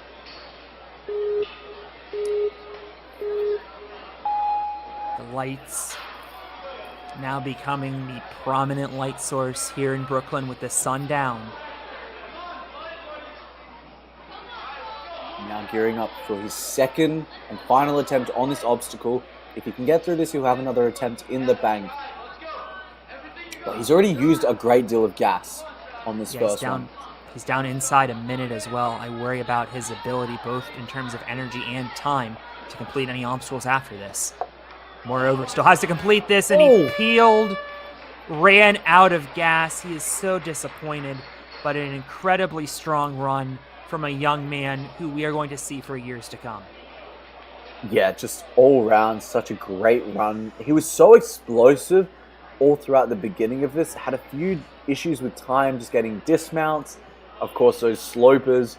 Spent a bit of time up in the air, had a lot of awkward angles. And I am surprised, like, he did seem to have so much gas in the tank, but I think if you have to do the boards twice in a row, it's a big ask of these competitors.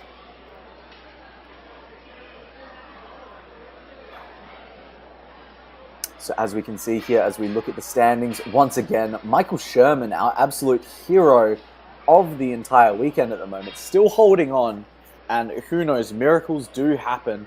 But we can once again just see we've got 11 competitors left. Colt Elder, the second last to run. And we're going to gear up. Oh, this is one of my fan favorites, Noah Dahl, of course, giving us some rapping, letting us know that he means business. He's not short on confidence. That's one thing's for sure. He's excited to be here.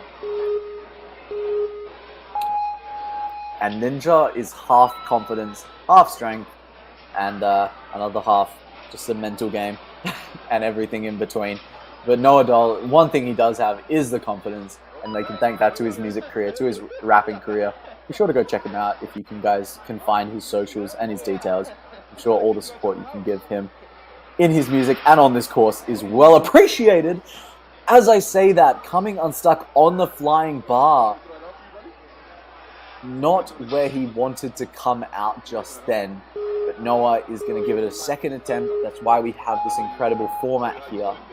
As he lines up the bar hop for the second time. Gets the first cradle. Now going for the second. And he gets it the second time. Sometimes you just got to fill that out just to see what it feels like, what you're experiencing. And then now Noah is going to be onto Skyhook's Chaos. One attempt in the back pocket. Usually you want to save that for a later one. Oh, excellent there by Noah. And gutsy move also on that flying bar on his second attempt to go for the long dismount rather than going for the safe dismount. And now lining up slopers, or I should say cliff ledges. Oh, Noah has the strength here.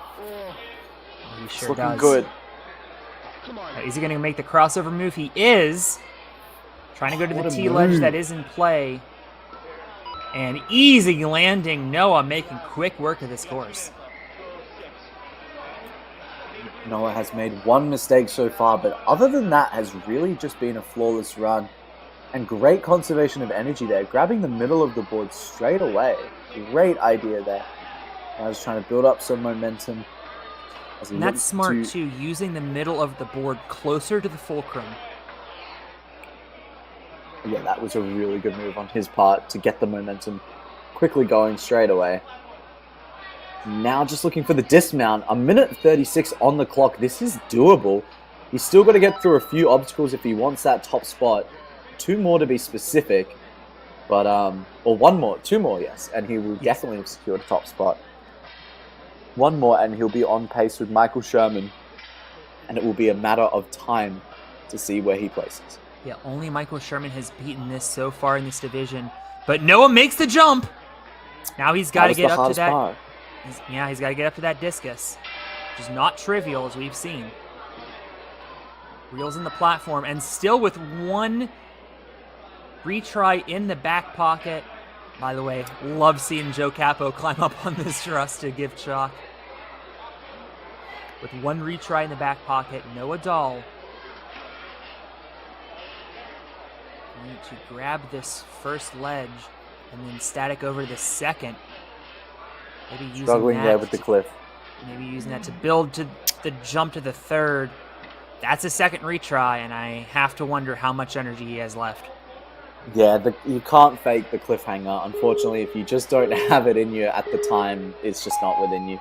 But who knows? Miracles do happen. He's going to take some time to rest, recover.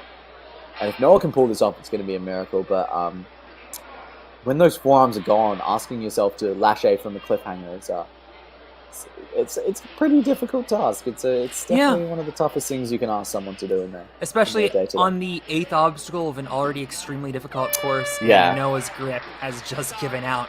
But he is very happy with that run. He should be. It provisionally puts him into second with 10 runners to go. Well, I think it will be interesting. I wonder if it'll put him into. No, it won't put him into first. So it will put him into second. Yeah, he's the only person who was out on that obstacle. And whether or not that gets him podium is a question that will only be told through time. But I believe now we're down to our last 10 athletes. And I think what's scary about that, Alex, is just knowing in the back of our minds that they are the 10 most dominant teenager athletes at the moment. So many of them looking up to step into the elite division in the future. Yeah, that cliff ledge lache is an interesting concept. It's a very difficult one. I mean, this entire course is just insanity. That's been the word of the weekend. There have been crazy upsets, bonkers obstacles, just everything you could possibly want from a ninja competition. And oh, by the way, we still have the elite division later tonight. Yeah, I can't even comprehend that at the moment. We have, I think, 21 elite male athletes as well. So stay tuned. Cullum Doan, we've seen him a few times now. He got a rerun in the placement course. It was really strong, but couldn't quite finish it, unfortunately, due to momentum issues, which is the story of many of our competitors here. But he is a great athlete, and it's going to be interesting to see. He knows that if he wants to get into that top spot, he has to get to obstacle 9 in a pretty strong time in order to take out Michael Sherman from the top spot at the moment. And he's doing it with good pace so far. You'll notice his shorts as well. He is notoriously known for his duck-styled shorts, which is really good to see. As he personifies encouragement, engagement, and enthusiasm towards all of his teammates and fellow competitors alike. Well, he's having a great attitude so far, and good reason, as he's beaten the first 3 obstacles. Now to Skyhook Chaos. He's going to go for this sloped move. Yeah, he was a finalist for the 2022 and 2023 Worlds for WNL, and of course came 39th, making it to stage 2 of Worlds this year, which is really great to see. And just has such a strong list of accomplishments and other sporting endeavors and academic achievements. This man does it all. He certainly does. Can he add a Premier Series medal to his impressive collection? Remains to be seen, but things are looking good so far. No retries used yet. And yeah, I spoke a little too soon. Knew I should have waited until after that obstacle. These slogies are just deceptively difficult. It's a static obstacle, and I guess to the untrained eye, you would be like, okay, there's other more difficult ones because they're all moving. But slogies is just killing these competitors. It's yeah, it really looks difficult to begin with. Yeah, especially when you can only grab the cliff ledges. It's just not very fun. No. Reaching out to the 4th. Second and final attempt here. Oh no, it's the same spot! And Cullum Doan is eliminated. He's a little bit disappointed there with his run, as he has the right to be. I'm sure he wanted to go further in this competition, but unfortunately that's going to finish his weekend early, as it is for many of the teen male athletes. I mean, we have to take our hats off to the course designers. These are the best teen athletes in the world, and we are pushing them so much at the moment. Just ran out of gas in those forearms. So incredibly difficult. Michael Sherman, Noah Dahl, and Gail Shore are your top 3 at the moment. Michael Sherman, honestly, at this rate, could hold on to podium, potentially, depending on what these last 9 athletes do. We're seeing them get deeper in the courses, but overall, we're still seeing him remain relatively untouched. But this guy's excellent. David Fuderin. By the way, I was mistaken. Now it's 10 runs to go. Now it's 10 runs. Okay. I had the pre-Cullum rerun on my screen. David Fuderin, as we mentioned, was going for a sub-30 time on the placement course and then rushed the dismount. And as a result, has 9 placement course clears going after him that he's not going to know what he needs to do. But he has a good idea that if you get to the last obstacle, you're in pretty good shape. You know what I've come to realize, Alex? I don't think David knows how to go slow. No, He's- there are I- some folks that just don't. it's just not within. He doesn't know the word. I don't think he loves speed. It's very clear. It's in his nature. If he's gonna do it, he's gonna do it quickly. And speed can kill. It can also make a run and make you the most dominant competitor when you string it together. And hopefully, David can do that right now, as he is so far. Yeah, through 4 obstacles very cleanly. No retries used yet. And speaking of fast, I think for all of our sakes, it's a relief that he is not able to drive yet. I kid, of course, but David making good work of this entire course, as well as the slow geese reaching over. That's the hard move. And onto the T-ledge. Wow. He can get out of there. Just eyeing up that dismount. You cannot overshoot it. And he has made it. You can see Jackson Erdos, who will be competing in a few hours in the elite competition, letting David know what kind of time he has left.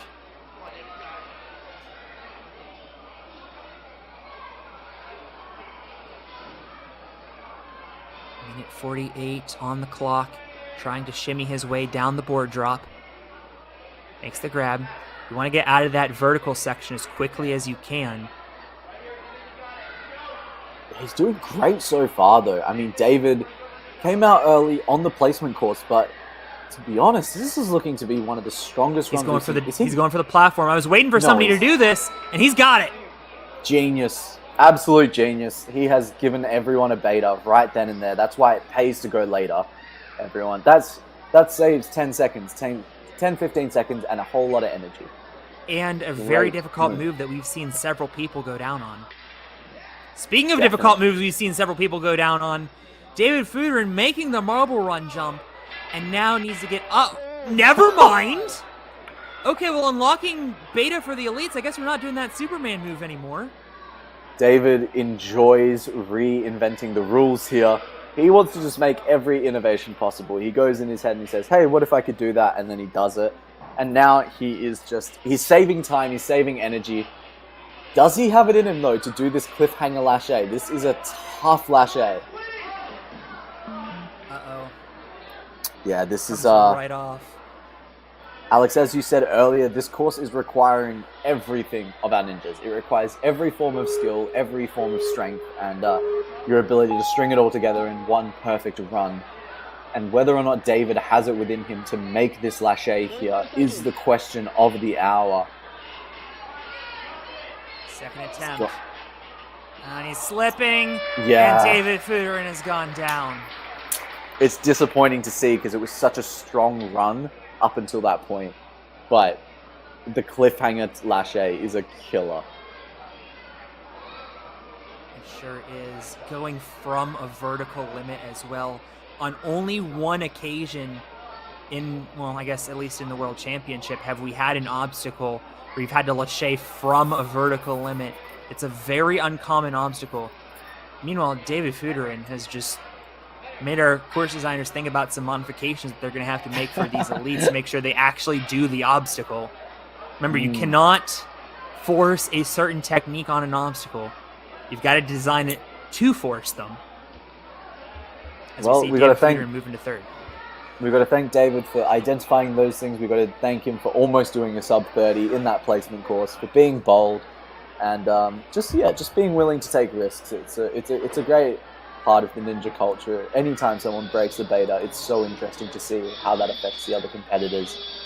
And Michael Sherman's still holding on somehow. Every single time, it's just like you think it's the one, but now we go into Aviv Hyman. Just really exciting again to have Israel in the competition, and I believe he is our highest seeded Israel competitor for this competition challenge. Yes. Okay. So this will be our last Israel competitor. Hopefully we can get him on the podium or even into first place. Well, you've seen the Israelis perform very well all weekend, including in this heat. And a long dismount, it's good.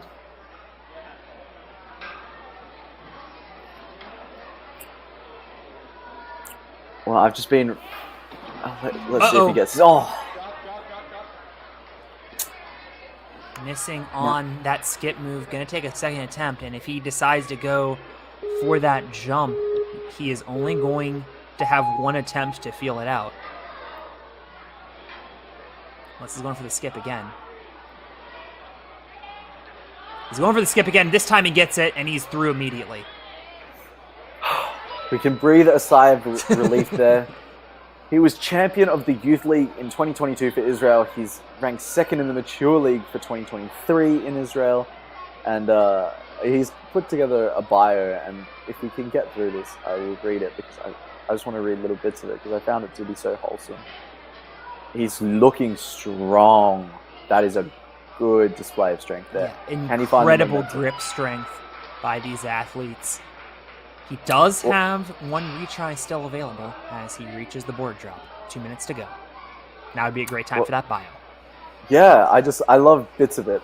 Very modest and highly motivated. He works hard and puts in a lot of effort into being highly ranked in his training. Not only does he do well in Ninja, but also shows seriousness in his studies and a very good friend who is willing to help others. What a great quality, great young man. And who is also just simultaneously crushing this course. A lot of great qualities that will get you far in life. Meanwhile, hoping to get far into this course as he makes the jump up to the second board. And I wonder now how many are going to go for the skip. I assume all of them. Oh, just catches it. Whoa.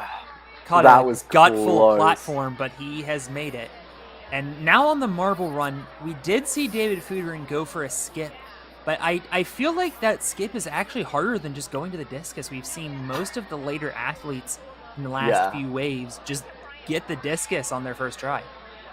I think David just enjoys trying. Fair. He just wants to give things a go. Aviv lining up the throw. He's spent a great deal of time here. Not able to get it. He got. I thought he had it. Yeah, he got both for a moment in those cradles. Nothing else. He's earned himself a little bit of rest time while they reset this obstacle. But he is out of retries, and he is up against the clock. I believe this is slower than David's time, which would put him off of the podium even if he beats this obstacle. So he is up against the clock. That is and there's okay. the skip. Wow, he's just going straight for it. And somehow he's going to pull himself up. Incredible display of strength. He's going straight into it. No choice, he has to. 30 seconds.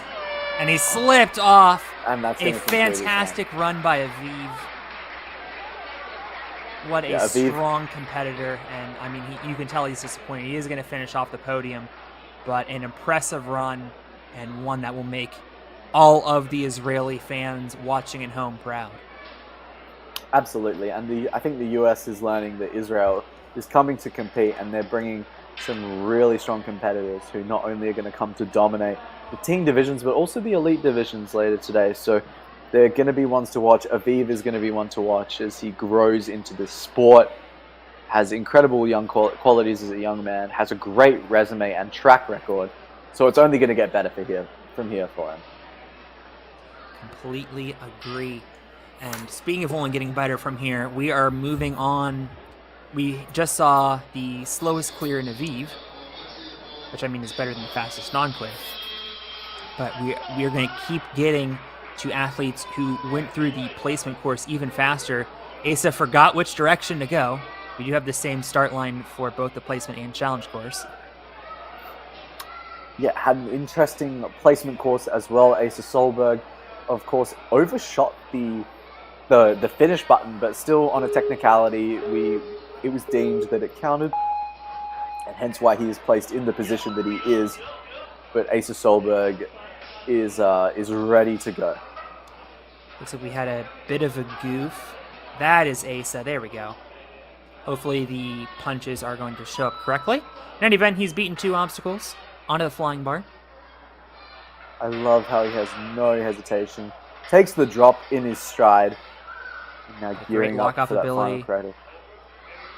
Gets to that 4th cradle easily, and now onto Skyhook Chaos. Absolutely right. Now gearing up. We've seen so many different approaches here. It could really just be any of them. I think he's going to go through the sky hooks approach. Yep. He had the right And idea, just just misses. couldn't get it in the hook. It was at the correct spot. You'll notice that that's at a 90-degree angle, so you really have to force it in there. A lot of wrist control required. Absolutely.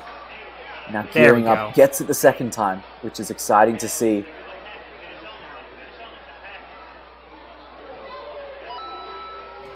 There we go. Through that obstacle, through the sky hooks, and now to slogies. This has been a killer. Absolutely. It's simultaneously a forearm burner and just seeing if you've got the lock-off strength most importantly. And if you don't, if you're just able to navigate it very perfectly. Looks like Ace has got the lock-off. Certainly does. Easily over that fifth one. And he has made that look just about as easy as anyone else has tonight.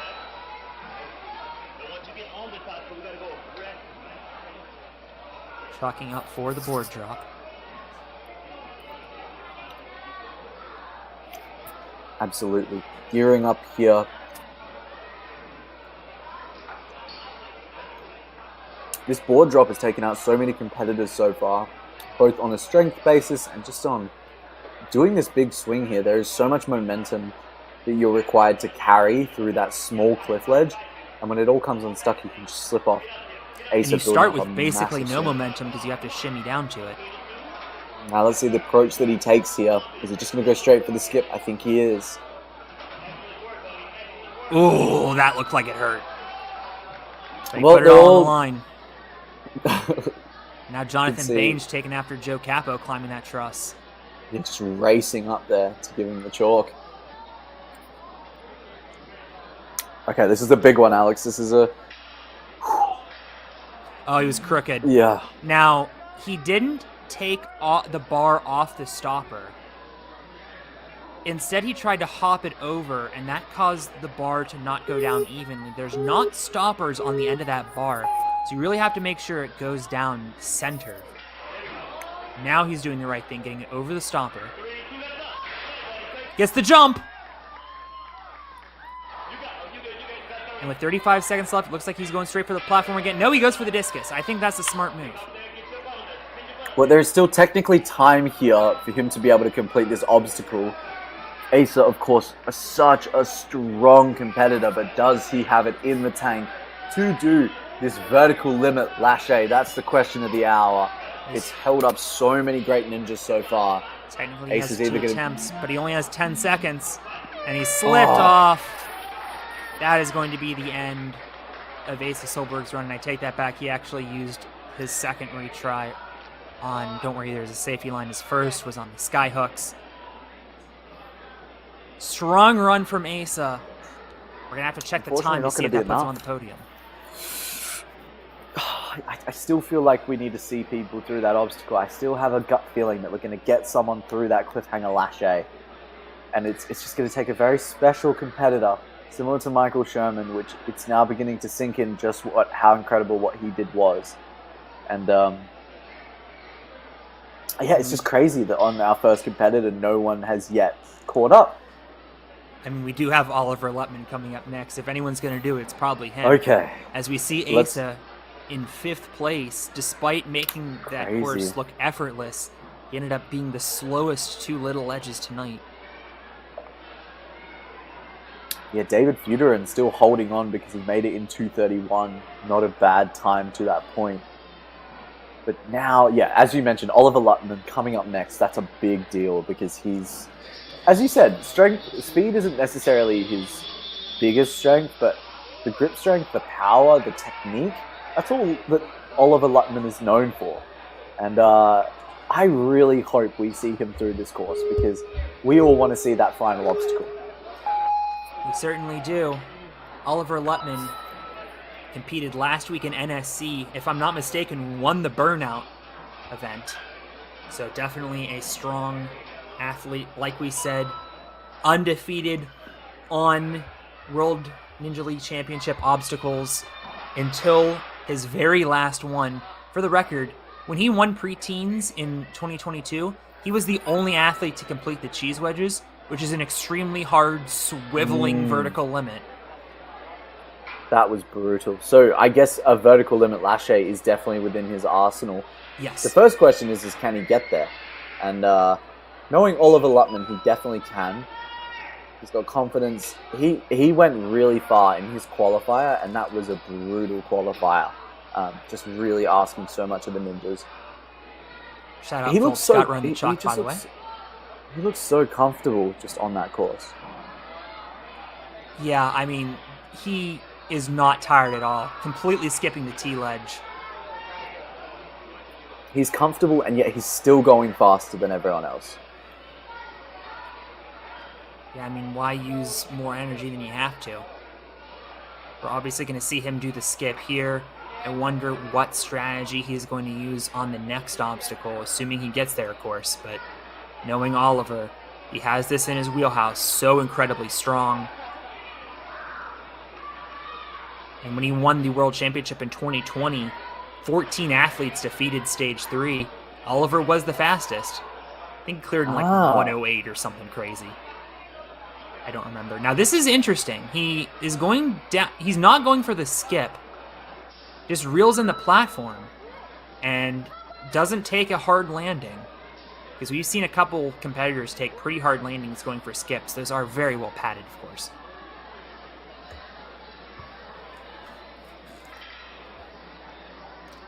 Here we go. Marble run. Takes it off the stopper. Smart. Careful. Got it. Wow.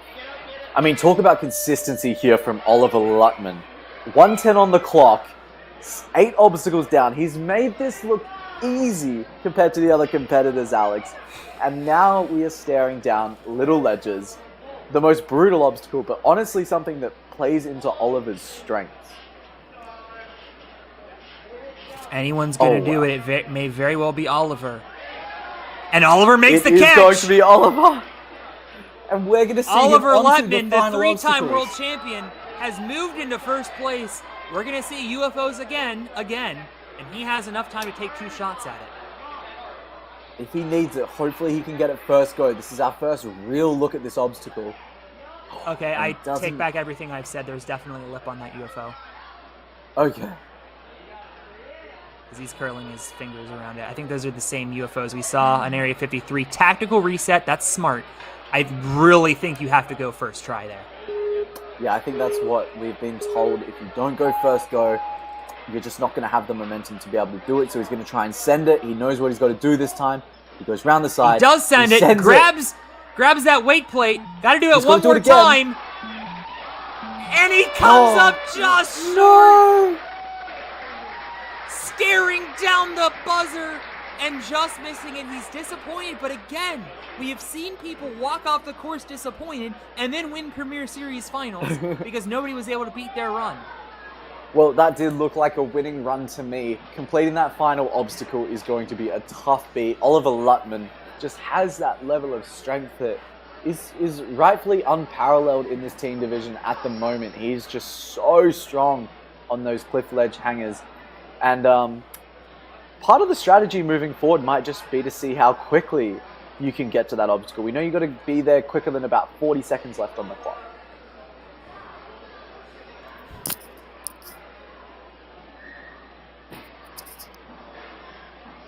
Just see him there, just celebrating one more time. And we look at the standings and Oliver Luttman standing out from the crowd. Michael Sherman finally being dethroned from his being the first runner here today. It's hard to say how far he would have gone had he gone later in the run order. But now we have 6 more competitors who are all just insane. We got Mikhail Stammer, we got Ryan Cooper, Vincent Maurice from France, etc., etc. We're going to get to them all, but of course, we got the man who did that backflip to begin with, Mikhail Stammer from Canada. We love to see it. He was our first competitor here, and he came in with style. Yeah, he has not run in over 2 hours. So hopefully he's been staying warm for that period of time. Okay. No, you're not allowed to grab that. Hole. You gotta go back. You gotta go back, Mikhail. You gotta go. Makayo, you gotta go back. Or is he? What's going on? Somebody's gotta tell me what's going on, because now he's marked as a clear, and he missed the jump. Who knows how many retries he has left at this point? It looks like they're ignoring it for the time being, but I do agree with you, Alex, which is that it was told that you cannot use that tape. There were specific parts that were taped, and you're not allowed to use the holds outside of the tape. So I don't know what's going to happen to Makayo's run there. It might be a rerun, because it doesn't seem like the officials are picking up on it. But in the meantime, we just got to commentate it, I guess, as it is a run, and I guess we'll have to wait and see, because the officials are still likely figuring it out. Yeah, who knows? Makayo trying to make his way through Skyhook Chaos. Now the lights will go red. He's acting as if he has one more retry. It's okay, keep going. Wait. And yeah, I think that's going to be a rerun. Right. Yeah, it's just such a difficult one to judge, because... Are you telling him to go?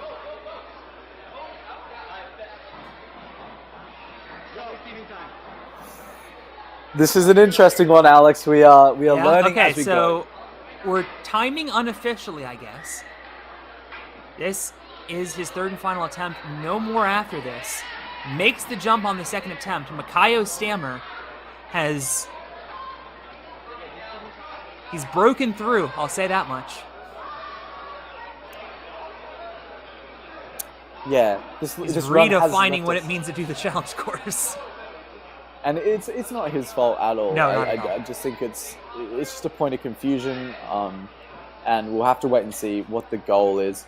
But let's just see how far he gets. Yes. That's the main thing to focus on here. You know, he was a phenomenal athlete in the placement course. He's now gearing up. He's used both his attempts now, so he doesn't have any in his back pocket. And we're gonna have to see how he goes on this course. He's got 3 more obstacles ahead of him. We don't know his time, but we can only assume that if he completes the entire course, then he'll be good to go. Down on that first ledge. Clock being kept on the floor. Just making the catch. On the second, I assume he'll skip. He is. And gets in. Another nasty looking landing. Onto the marble run.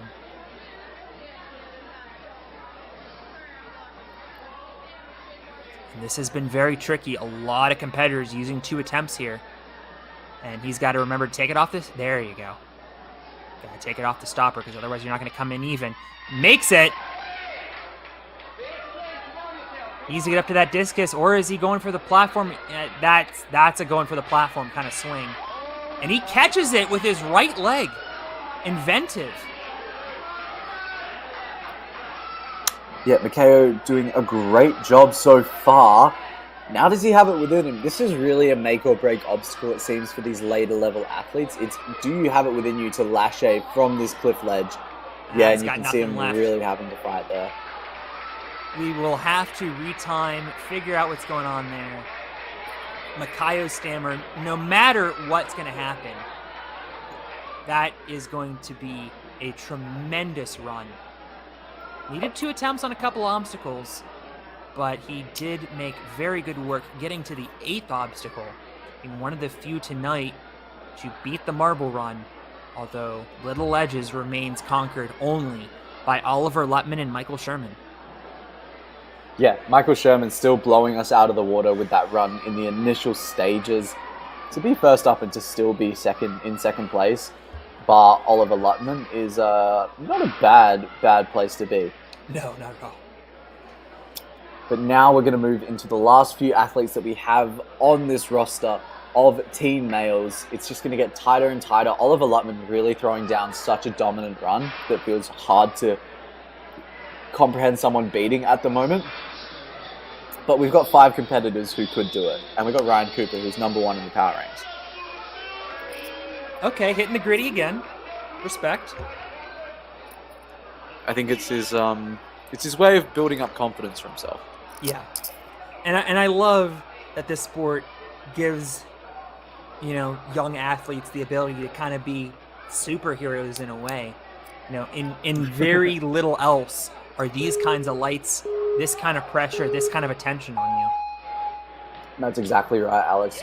And Ryan Cooper, now off to the races, one of our smallest competitors, but I think he uses it to his advantage, to be truthful, a lot of the time. So much confidence, flow, strength, and everything in between from this young man. And to be truthful, I wouldn't be surprised if he could get there faster than Oliver Luttman did. I mean, his power to weight ratio is bonkers. So especially when that bar doesn't drop. Yeah. So when it comes to a cliffhanger lâché, there's definitely potential for him to be able to do it.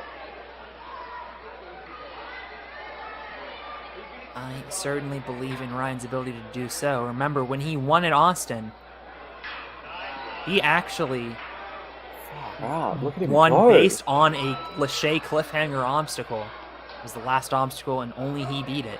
I think maybe one other.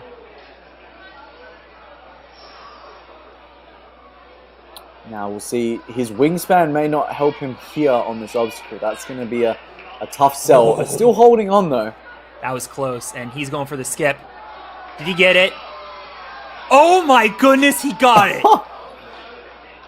He's fired up, we're fired up, and Ryan Cooper is making fantastic time.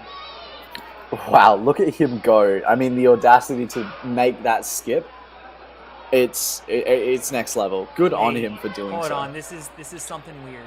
This is something weird. Okay, never mind. I was going to say, maybe Ryan's... he was just going straight for the ledge or something.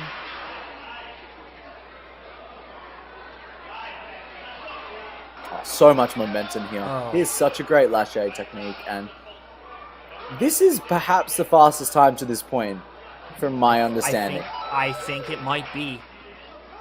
He's putting Oliver Luttman on the platform here, on the chopping block. On notice. Could Ryan Cooper be the one to take it all out? 1 minute 20 on the clock here. This is going to be tight.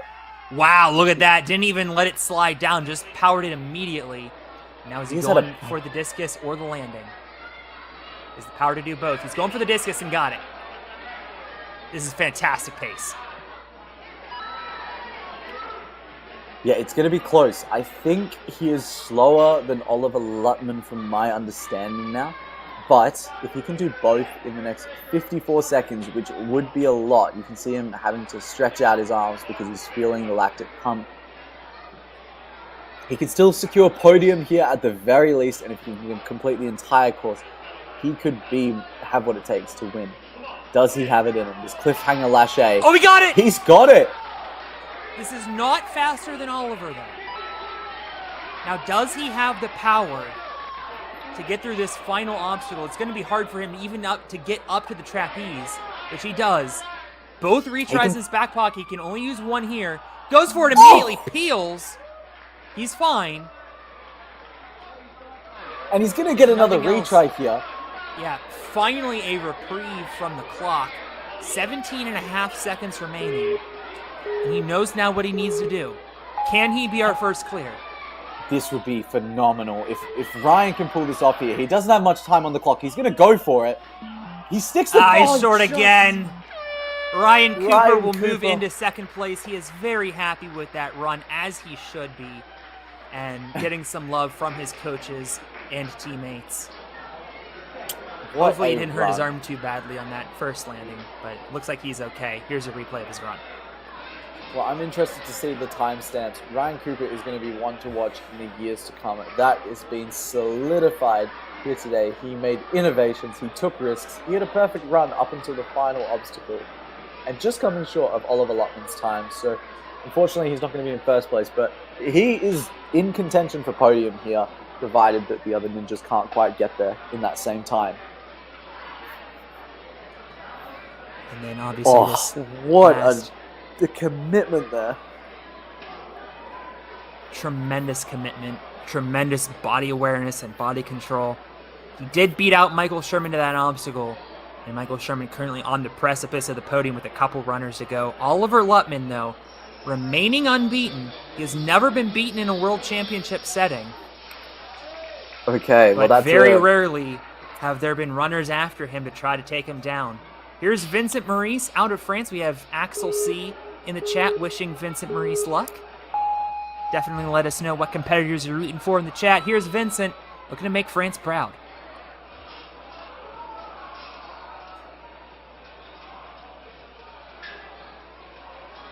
Working on these spinners. Makes the one-handed catch. We've seen that a couple times now. Oh, good on him. Okay, we're rooting for him. The entirety of France and Europe at large is rooting for him. So hopefully Vincent can wimp this one out here. Secure himself a podium or even a first place. Well, it looks like he's made the catch.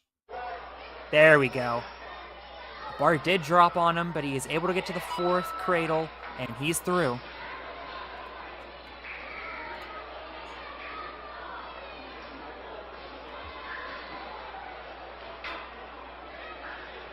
Now lining up for the skyhooks. Makes that move. Trying to get out of there. He does, unblemished through 4 obstacles. This is the first, well, I mean, I would argue 3 and 4 have been crux points, but this is the first major crux point. Absolutely, and Vincent is very lucky to have so much support in the chat at the moment. Of course, Axel just wishing him all the best at the moment. It's great to see his supporters tuning in to watch him be one of the few French competitors here, and unfortunately, he's going to come unstuck there, but hopefully luck is going to be on his side on his second attempt here. A great run so far. Past midnight in France, I think, so thank you to everyone who is staying up to watch this competition. We've been popping off on numbers all weekend long in terms of view counts. We love to see that. Truly a global sport, but Vincent trying to make good work here of the Slogies, and I think, well, he fell anyway. I was wondering if perhaps he had grabbed some of the sloper, and just a tough break as Vincent Maurice is going to be eliminated on the Slogies, as so many others this weekend have. Well, a big shout out to all our international competitors over the weekend, particularly in this team division. I mean, we didn't see any of the French or Israeli competitors on the podium for this team male division, and it looks like it's going to be US dominated. Perhaps we've got some Canadian competitors left, but hats off to them because you can see them in flying colors in those top 10. It is in fact 3 Americans left, the 3 we highlighted about an hour and a half ago. Hard to think about how long this competition's been going on for, but these athletes have just been going that deep into the course. Now, I do want to make quick mention, we saw a quick flash of Makayo Stammer. Did have that run officially retimed, 7 obstacles in 2:44. He's currently sitting in 6th. Here's Ninja New Team, Nathaniel Hanvu. Nathaniel, one of the favorites here today to take it all out. He's got Oliver Luckman in his sights and is going to have to fly through this course here. He came second at Worlds, getting to stage 2 and completing Foursquare, and he's the WNL second place teen winner. So at 14 years old, he's doing all right for himself. Certainly is a number of strong showings, both in the regular season and the World Championship. Finished second at Ferox, only to Sean Arms, but Sean is out of the equation.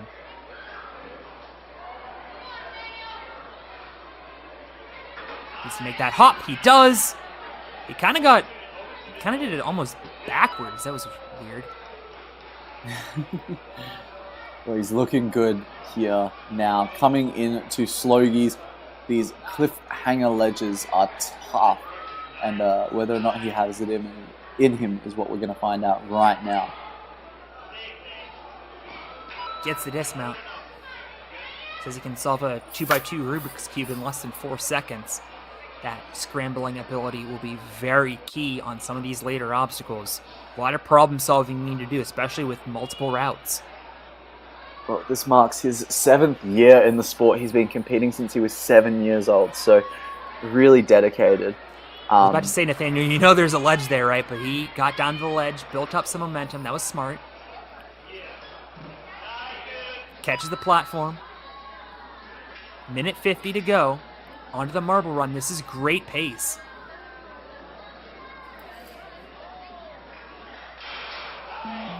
Didn't make the catch. He's going to use up his first retry. And they're now resetting. 140 on the clock, though. I mean, talk about a time and a half to have going into the back end of this course. That is not too shabby in my book. Yeah, if he is able to beat these next two obstacles first try, I guess second try for this one, then he would have loads of time to take 2 attempts at the final obstacle. But moreover, got to beat this one first, and he doesn't get it in the hook. That is tough to see. But Nathaniel Hanvu, such a strong competitor, and I mean going out on one of the most difficult obstacles we've ever seen, so no shame in that. Yeah, no shame in that at all. And no shame in that run that Nathaniel just put on. It was a great run across all the board. He's got so many fun facts about himself. He has done so much in his short time being on this earth, and I'm sure he's going to continue to absolutely crush it in the Ninja Warrior scene. And that's going to put him down in 9th place, which is crazy to think about. But that's where he's going to end his run as we move into our final 2 competitors for the team male division. And it's going to be exciting to see how they hold up, Alex. They are the 2 biggest. Yes, these were the 2 athletes that defeated that placement course the fastest. Crushed the placement course is probably the better way to put it. In 35.6 seconds, coming out of Virginia, the winner of the motive qualifier for these Premier Series finals, and quickly out of the spinners. Yeah, pace is definitely what these last 2 competitors are known for. So hopefully that's going to play to their advantage there. Even if they can... Uh-oh! Spoke too soon. Yeah, I think he was just going a little bit too fast there on the flying bar. Gonna have to maybe take a couple extra swings, make sure he has the power to get up there. Because this is his second and final attempt here. Just got to make sure he judges it correctly. That's a much better kick. There you go. Much more solid. I think he's just going for the dismount. Got it. Skyhook chaos. Careful getting up to that platform. Well, I was about to say, if he can use his speed to his advantage here and get to the final obstacle faster than Oliver Lutman, then that could be enough to secure him the win. Skip. Got it. One hand after the other, tossing a ring out of the way to make that skip. And on to Slogies. And I think he has that in the back of his mind, that understanding that going fast is probably the game plan here. Because if he can just get there in the space, I believe Oliver had a minute left from memory, or 40 seconds. So just speed is key here. Yeah, he was at the final obstacle in 2:47, so that would, by math, mean 43 seconds remaining. Okay, so that's the time he's got to get to in the back of his mind. Moreover, he does actually have to beat the next 3 obstacles. And that as well. What time. We just assume so much of these great competitors, right. Especially these last seeded competitors. Wow, almost overshooting it there. 1 retry left in the bank, Alex. 1:50 on the clock. This one's going to come down to the wire. Platform. Certainly is going to come down to the wire, Jack. Colt Elder makes that marble run catch that took out Nathaniel Hanvu a moment ago. Going right for the platform, hanging on by his arms, and he's able to pull himself up. Tremendous strength. Okay, he's now lying that down. Same strength on the little ledges. I thought he was tired, but he's just getting more chalk. And Find it. Colt Elder is going to get eliminated on. That has Still really a very become. Strong run. Yeah, and it genuinely has become a make or break obstacle for these ninjas here. He had a great starting point. He showed so much strength all throughout. Great sense of technique, but unfortunately, just when it came to that cliff ledge, you've either got it or you don't by that point. And there's no real faking it. There's no unique technique. You just kind of either have that strength with you at that time or you don't. I mean, this was just an incredible move, pulling himself into the platform and then bobbling that vertical limit. Just never really got a good grab on it. And after 7 brutal obstacles, I can't blame him. However, that does put him guaranteed in the top 5. Hey, it's not a bad place to be. Not at all. And Oliver Lutman is going to be sitting tight at the moment, and so is Michael Sherman, just kind of hoping that he'll stay in that podium position. And Oliver, of course, hoping that he's going to hold on to his top position. Ryan Cooper in the top 3, irrespective. And we're down to our last competitor, Alex. Big intro. the man of the hour, the man of the day, to be truthful, he dominated that placement course, securing a time of 34 seconds. No one really coming close except for one competitor, Nick Warren, now gearing up, Oliver Luttman in his sights. We are going for this championship title. We are seeing and crowning a winner after this run. And what a rivalry these two have had in their young careers. Nick Warren trying to chase down Oliver Luttman. He is the only person standing in the way of Oliver Luttman and a 4th championship. No one else even has 3. Oliver Luttman, the only one with 3 championships.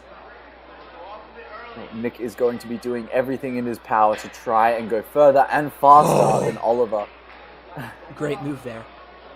Uh-oh, watch out. Good recovery, though. Good recovery, hanging on. Now, okay, well, backup plan.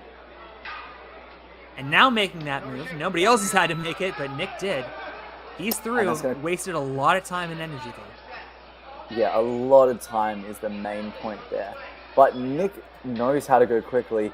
Oliver did have a pretty close to perfect run, but it is still possible for him to pull this back here. He went out on he went on the final obstacle of stage 2 at the World Championship X Factor.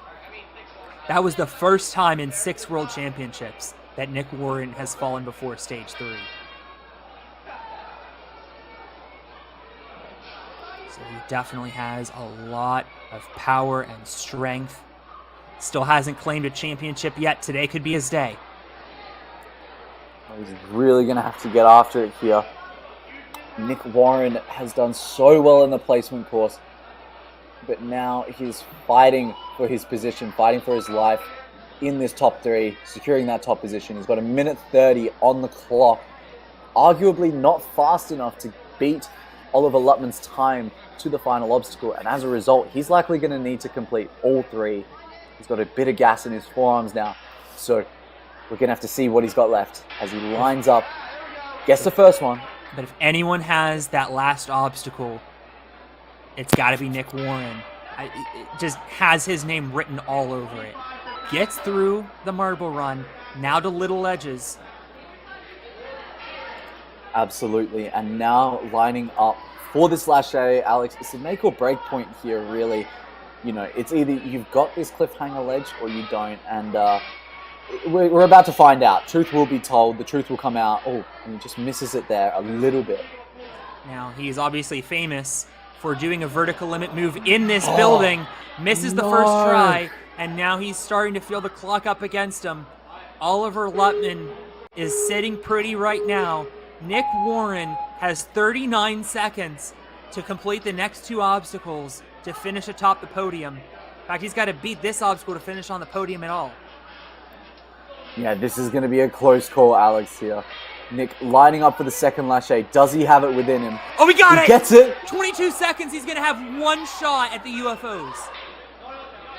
And one very quick shot with not a lot of gas in the tank here. Yeah, Nick lining up the link UFOs. Anyway. Gets the swing build up. He's going to go right here. Lights flashing red. Doesn't have the distance. 4 seconds left. And he took a heavy landing there. I think that's going to be it. Oliver Luttman is going to get a championship in 4 straight years. The dynasty continues. The Oliver Luttman dynasty continues. That is the best way to put it. Well deserved as well. A phenomenal run, and we'll get a moment to take a look at that in just a second. But we just look at Nick Warren's run one more time, which I believe will thrust him into 3rd place, if I'm not mistaken. We will have to check the final standings very soon. But all round, a great run. Just a few little issues here and there that really cost him in the long run. But on the toughest course we've arguably seen in a long time, Nick did a great job. Tremendous work by Nick Warren. I think that should put him on the podium. We were about to find out. It does, yes. And it does. That does unfortunately Ryan Cooper, second. Bump down Michael Sherman. Very strong run regardless. Nick Warren on the podium. Ryan Cooper, as you mentioned, in second. Oliver Luttman in first. Well, I'm sure Ryan Cooper will be very happy. I'm sure Oliver's also going to be ridiculously happy. And Nick, whilst he might be a little bit disappointed right now, he could still be very happy with the podium. And Michael Sherman, we've got to take our hats off to that young man. First off the ranks into this challenge course, 4th place in the end. In any other context, he would have qualified for, if there was another qualifier, he would have qualified. So he can be very proud of that run. Yeah, and essentially having to sit and wait about an hour and a half, 2 hours to see what his results would be. And I would actually like to take a look at Michael's run if we have the time. Yeah, I reckon let's look at Oliver's. It's been so long ago, we need to remind ourselves of this incredible run, one of only 4 to get to the final obstacle.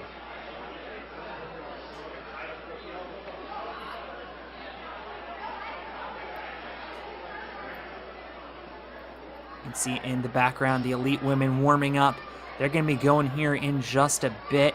Those of you looking for the elite women, that stream will be getting going in about 10-15 minutes. We need to recognize these athletes first. First up, we're going to look at Ryan Cooper in 2nd place. That was him on the placement course, doing an excellent run, pulling out all the tricks there to make it work. Oh, this is the placement course, actually, yeah.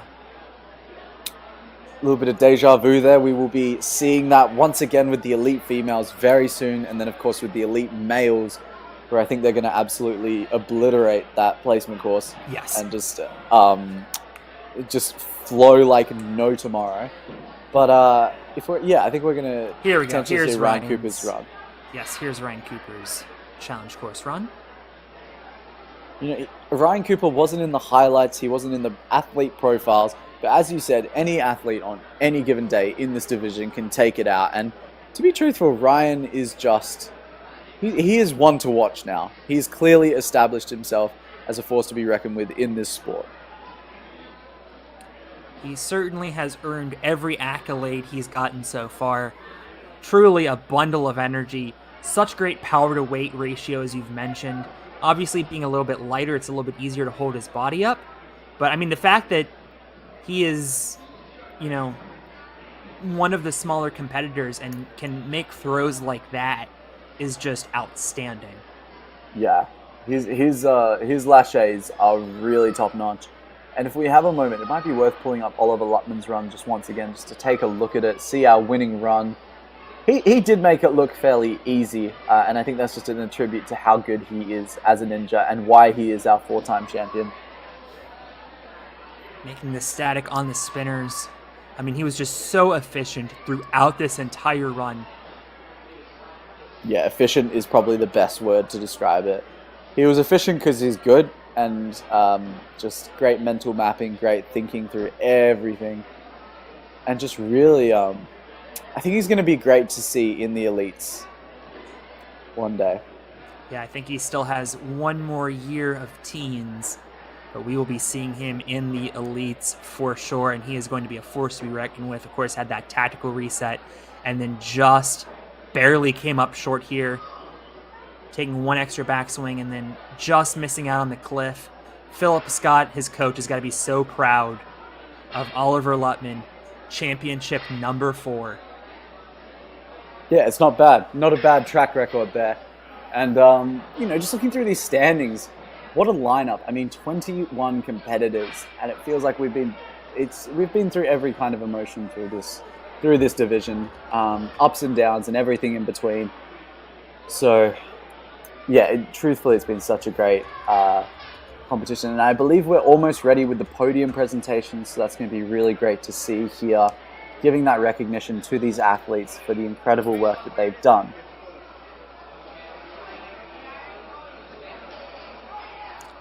Just one of the Israeli competitors getting some last-second clarification, but in just a moment's time, we will have Zach Eichenstein, one of the 2 course designers, along with Ramses Valdez, present the medals to the top 3.